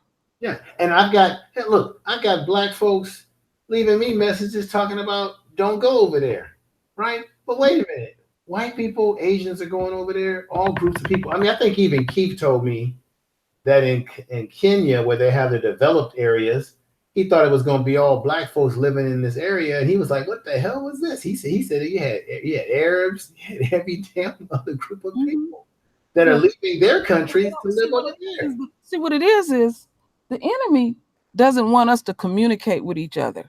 Now they did everything they could when they snatched us from our homeland to stop our communication, and to further show you that the end is near.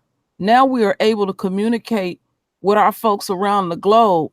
And it's a lot of things isms that I had in my head by getting on social media and just listen to some hangouts or doing my research. I had that all wrong, and how quickly in a hour video, I done got all this knowledge. So we're all communicating back and forth with each other and stuff. They never intended for us to ever communicate. So a prophecy has been fulfilled. We're able to communicate now. That was their biggest fear. So they don't want us to go over to Haiti because they figured that they're gonna teach us voodoo, because that's what that's all about. They don't want us to communicate. It's like, you know what? I'm gonna encourage people to do this. Check check to see who subscribes to your channel. Now on my Hangout channel, it was two hunkies in there that sub to my channel, and I went and looked at their channel. Racist to the core. You could tell just by even looking at the videos they put up. They just feel like they gonna watch us because they think that we are so fucking dumb that we're gonna plan something against this world, and we're gonna talk about it on social media, and they're gonna go run and tell. Y'all fucking stupid. We not stupid like that. We'll never get on social media to discuss a plot and plan. And no black folks don't have no plan to do nothing to nobody. We just want to be left the fuck alone. Yeah. Just leave us alone. Yeah, just leave us alone. That's all we're asking for. Leave us alone. You do you. If we are inferior, as you try to define us as being, then you should want to not be anywhere near us. You should. Yeah, why would if we're inferior? Why do you want to enter inferior people's domain? Yeah. Well, they feel like it's their duty and responsibility to monitor us and hear what we're talking about. But let me just say this. One of the reasons why I believe that we experience this, Queen, is because white folks still see us as their property. Remember, we were never given true freedom. We were emancipated, and they still had on the books that we're 3/5 human beings today. So they still see us as property. And a lot of us have been walking around under this belief that we're actually free, and which is why you hear black folks on television and politicians talking about my country this and my country that. The reality is they still see us as slaves.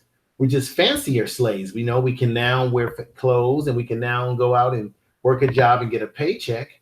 But if you really think about it, we're still sort of slaves in a sense in as it relates to this system and how they have it set up. And then we wonder why we're always, someone was saying, I was listening to earlier today, that as long as this country was designed for white men in mind, we're going to always deal with this system of white supremacy. We're going to always have this problem. It's not something we beat our heads and we say over and over again, why is this happening? But the fact of the matter is it happens because this country was built with them in mind. It never was built with us in mind, even though they made us build. No, never did. No, even when they were doing medical testing and everything, they were just testing white men only. That's how the standards were set at one particular time. When they would do these testings on different drugs or anything, it was all about just the white male at that particular time. Even look at the mannequins. Those were white mannequins that they would put clothes on. You know, they would use those different type of standards and stuff. But now because I don't know if he was able to run over there yesterday. The Advice Show was talking about, you know, this immigration stuff, and I was over there modding over there, and boy, so it was a lot of venom. The Mexicans was coming over there, and it was like, come on now, y'all been watching us get our ass kicked. You've been watching us get shot up and down the street, seeing our royal babies getting tore up, killed, black mamas screaming and wailing in the neighborhoods and stuff like that, and other races is just looking by and turning their head. Now all of a sudden it's an uproar. Oh, you don't supposed to separate families and anything. I said, these people are a contradiction. Now all of a sudden it's time to start crying. That's why I say, who crying for our royal babies? I'm not saying them people's babies are not important, but we got to take care of our own. And they ain't even begin to feel what these bastards did to us and stuff. Yeah, I'm just going to say this makes it sound like a conservative thing to say. I don't personally believe that it's our job to take care of their people. I don't think it's our job. People want to come here, but it's not our job to take care of their people. Okay. Now I did, what was it? Not too long ago, I did something on immigration. It's a detriment to black people economically in this country. Illegal immigration in general, it does not benefit black people. I read the statistics. It's a detriment to us. It does not help us. It actually harms us. And when you look at our black politicians, and that's what they're talking about right now, that lets you know 100% that they are the wrong leadership and they're not on in the same page for us. And we need to get as far away from them as possible. Now they want us to step in and march right along with them and stuff. And black folks is done. No, we're done. We're not marching for nobody else. We didn't did all that we shall overcome shit and stuff and took blows and water hoses on us and cracking us upside the head and all of that kind of stuff. And I just sit there and look at that and I'm like, well, damn. Really? Y'all want us to step in? Yeah, there's a lot of black folks running around out there, Queen, that's buying into this okie doke. I think that we right now need to worry about ourselves, focus on our families, our immediate situation, do what our immediate situation, because the folks that are coming over here illegally or at the border, that was a choice that they made. We in turn did not make a choice. We were snatched up, brought over here, put into shackle slavery, made to work this land for years without pay or compensation. And you notice none of these politicians, even Maxine Waters, as much as there are times when I love things that she say, and then there's times when I say, well, okay, you're very passionate about this, about, hey, everybody protesting all these politicians wherever they go, but where's the passion as it relates to reparations? And I know Elijah McCummings, I give him a little bit of credit here. He actually was trying to get this in committee and they won't talk about it. They won't even decide to agree on having it in committee to talk about it. So that lets us know where we stand, but we don't have more of our so-called leaders, and I say that, really pushing the issue. We have no leadership. Jewish community, they get what they want because they have the economic backing and they push the issue. And one of the things I have to say about the Jewish community that I have to say I respect is that when you talk about them, if you make jokes about them, if you do anything, you're going to lose your job. They hold you to the fire. Black folks sometimes will be like, okay, I'll forgive him. Remember, you know what really pissed me off? Remember the brother who was at one of Trump's campaign rallies and he got punched out by that beast? Lord, oh yeah. I don't want to open up another can of worms here, but remember he got punched by this guy. It went to court, and then after he won his case, he actually hugged this man. I couldn't believe it. And then in one of my most earliest videos I did, it was earliest videos. I did a video, an audio talking about this brother in Georgia or whatever hugging a Nazi. He hugged him, talking about why you don't like me, and gave him a hug. I did a video on that. Oh my God! I mean, unbelievable. That kind of stuff can't fly. My stomach turned. That's why when I did that video, I think I did it last week on John Lewis, and he's sitting up there talking like he a damn slave, and he kissed the little Mexican boy on the head. And then another Mexican kissed him. He talking about, I'll go to jail for you. I'll stir up some trouble. And I'm like, I said, that's fucking cool. Have you ever heard John Lewis? No, I'll just say this. I'll give him his due respect for what he did in civil rights, but currently now he's a coon. Have you ever heard John Lewis make any such passionate speech, just as Elijah McCummings did, where he said, I'm willing to go to jail for my people? Have you heard him say that? Now, he did his thing in civil rights movement with Andrew Young and all of them. I'm not taking that away, but I'm talking about currently. Have you heard him say anything about, I'm going to jail for Tamir Rice? I'm going to jail for Trayvon Martin, right? I'm going to jail for black folks who's been killed. Where is that at? Yeah, it gets silent. You just get silence. Well, what we get, Queen, is we get black folks coming together. Like I hated when you had the situation in South Carolina when Dylan Roof, who gets a Burger King, kills those black folks. And then you got his family singing religious hymns. Then you got Obama coming to the church, singing everybody, rocking everybody to sleep, pacifying us. And Negroes are singing. And I'm saying to myself, just like Jason Black said, this ain't no time to be singing when you being killed and slaughtered. Ain't no time to be breaking out no spiritual hymns and talking about let's have forgiveness. No. If you kill one of mine, I'm not forgiving nobody. And I damn sure ain't singing no hymns. No. How these folks get down? No, not at all. I know you ain't had a chance to watch, but on my channel today, yesterday, I put up Linus to send me this video. Yes. And this black family, their mother had passed, and her wish was to have her funeral at this Catholic church, and somebody knocked something over in the church, and the pastor threw the whole family out the church with the dead body and called the police on them. Wow. I said, wow, that's an all-time fucking low. And I said, first and foremost, we didn't even belong in there, but that's humiliating. I said, wow, that sickened me. I said, damn. Now, because, there's been, we've been posting a lot of videos on all these damn phone calls they making. Yes, but you throw out a whole family and with the dead body and call the police, told them to get out. Get out. And then the Catholic Church, they write one of them phony apology letters and say they're going to make him apologize in front of the family. The damage is already done. Well, the Catholic Church was involved in the slave trade, too. They say that Catholic Church is satanic. Oh, definitely. I have to agree with that.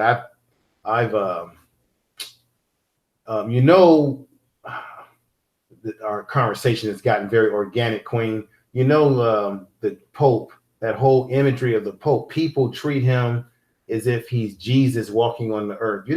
If you're a true Christian, you're not supposed to treat anyone, any human walking on the earth as if they are a God in that manner. Right? As if he's Jesus in that manner. That's what they do. And I've heard rumors. You ever heard of terms like false prophets that you've heard terms like in the last days you'll have false prophets. There is no more prophets either. I be seeing people do that.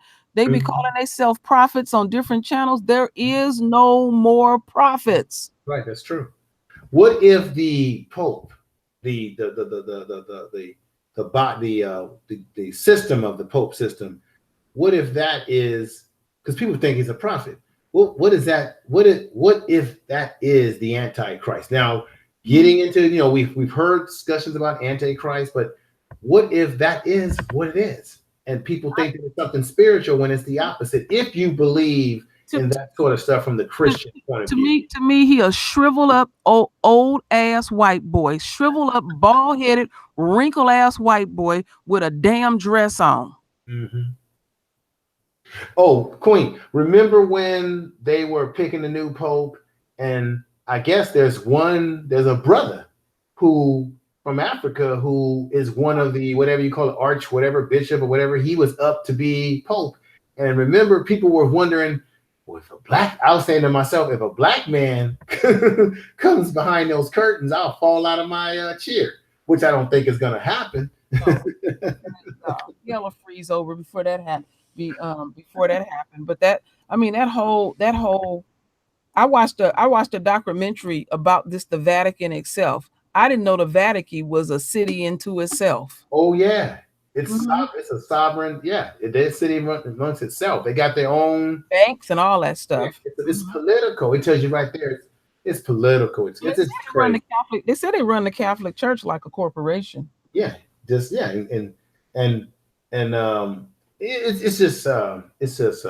a crazy world we live in. So wow.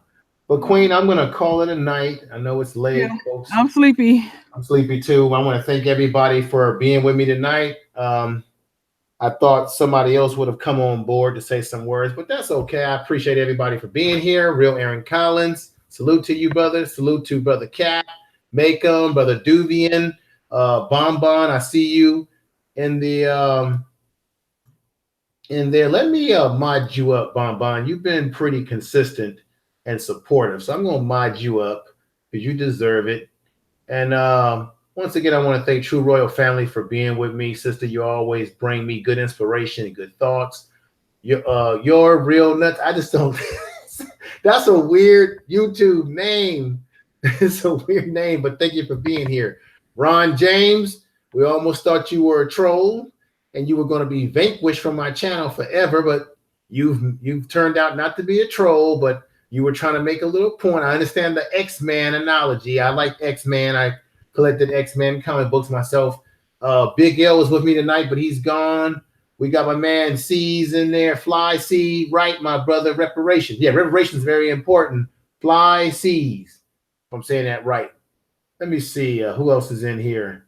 I know some people had to turn in. Marlo's Corner. Thank you for being with me, brother. Check out Marlo's Corner. Support him. Quest, aka COG. Thank you for being with us tonight. Appreciate that, brother. You always come through. You're always a supportive. I can always count on you. Brother Dubian, I got to get you on a panel, brother, so I can hear your voice. I know you got something to kick down to me. King Wage, if you're out there listening or if you missed the program tonight, everybody who missed the program, love you all that are out there. Be Fabulous. Definitely subscribe to her channel. Nicole Ali, if you're out there and you listen to this, thank you, sister, for checking it out. I know some people will be checking this out on the repeat. I really should have did this program earlier in the evening or earlier in the day.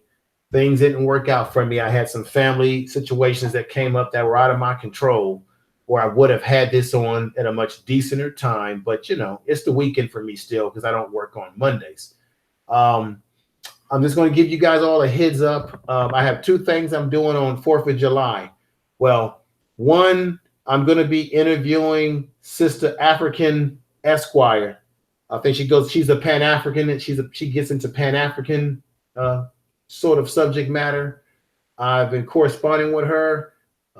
She said that she'll be free all day on July 4th.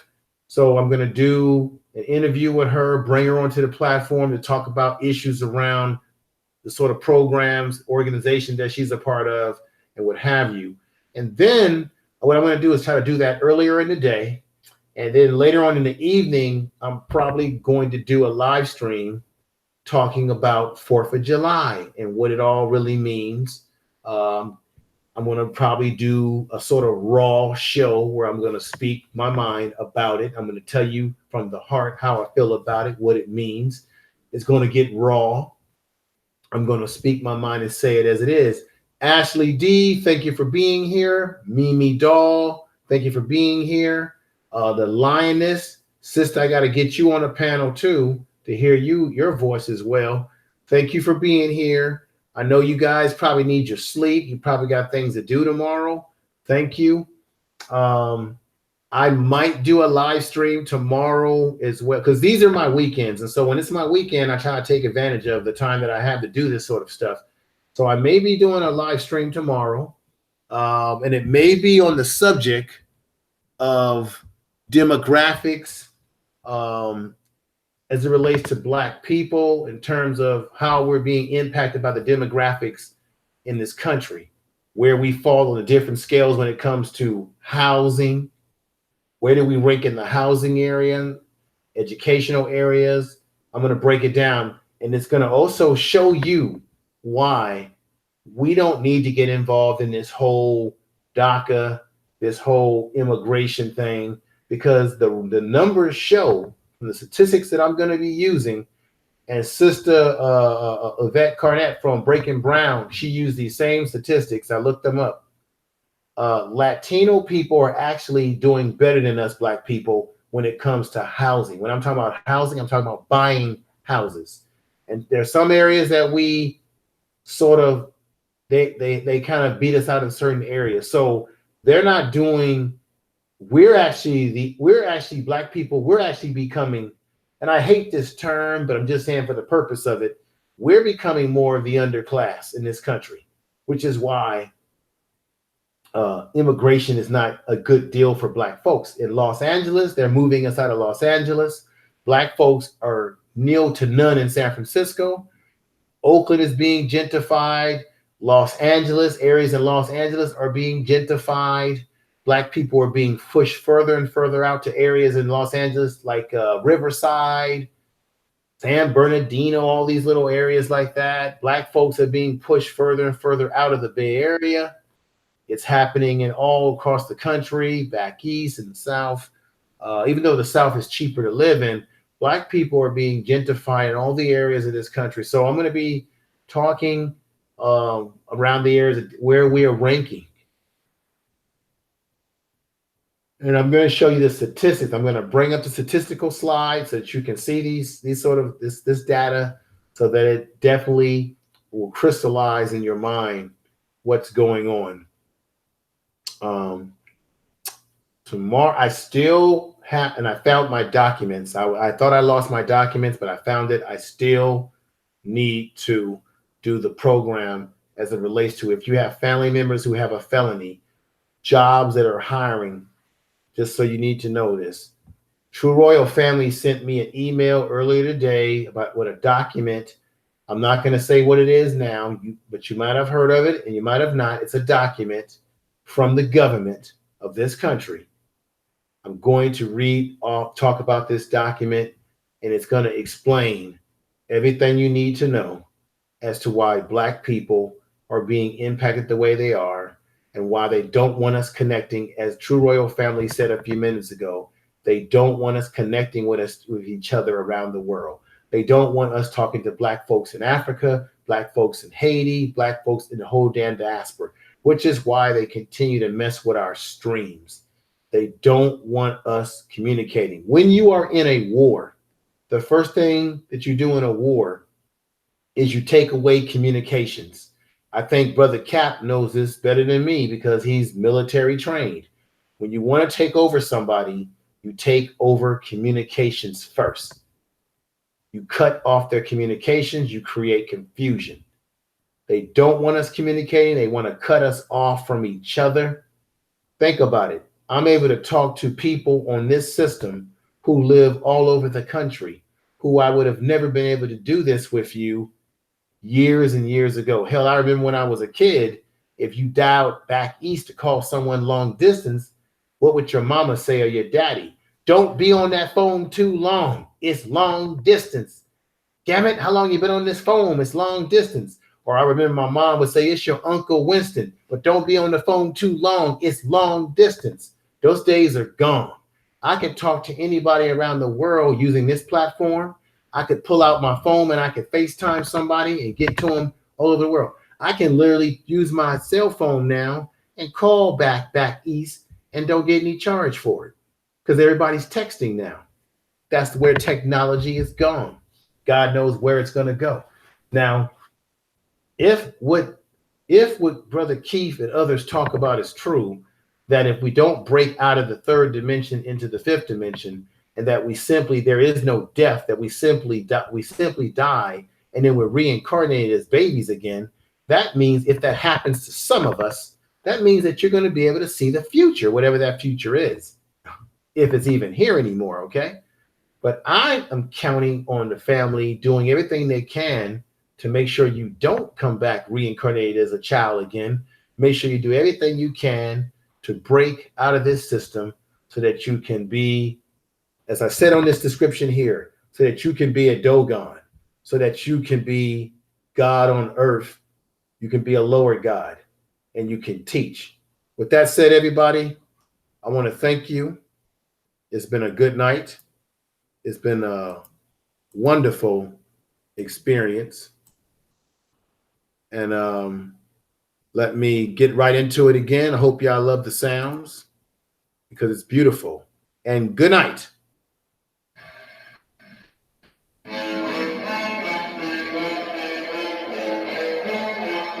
Dogon.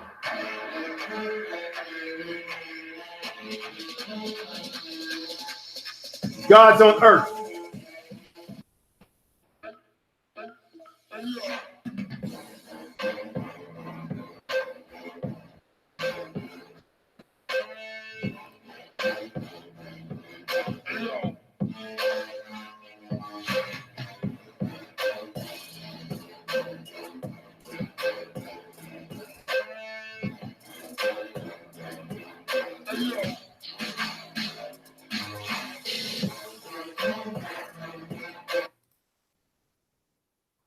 You're listening to information, man. Don't forget to subscribe.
I love what you're about. The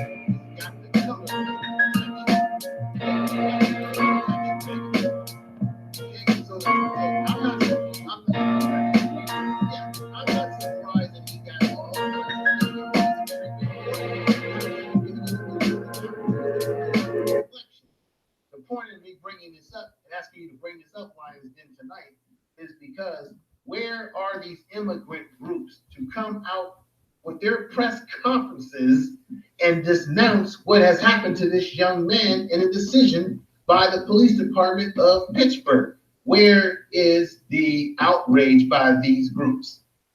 Yeah, how come Elijah Cummings is not moaning about our babies being shot? That's the whole point. There it is, right there. I've never heard his lips firm to say anything like that. Mm-hmm. Exactly. The whole time he's been sitting up there and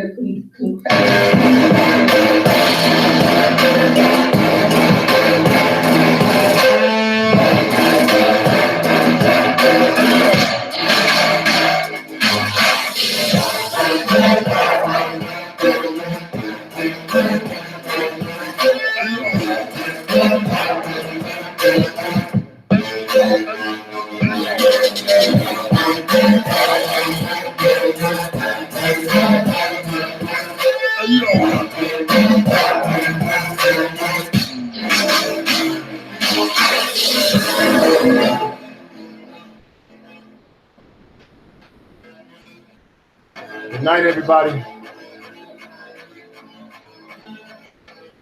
Good night, everybody. Thank you.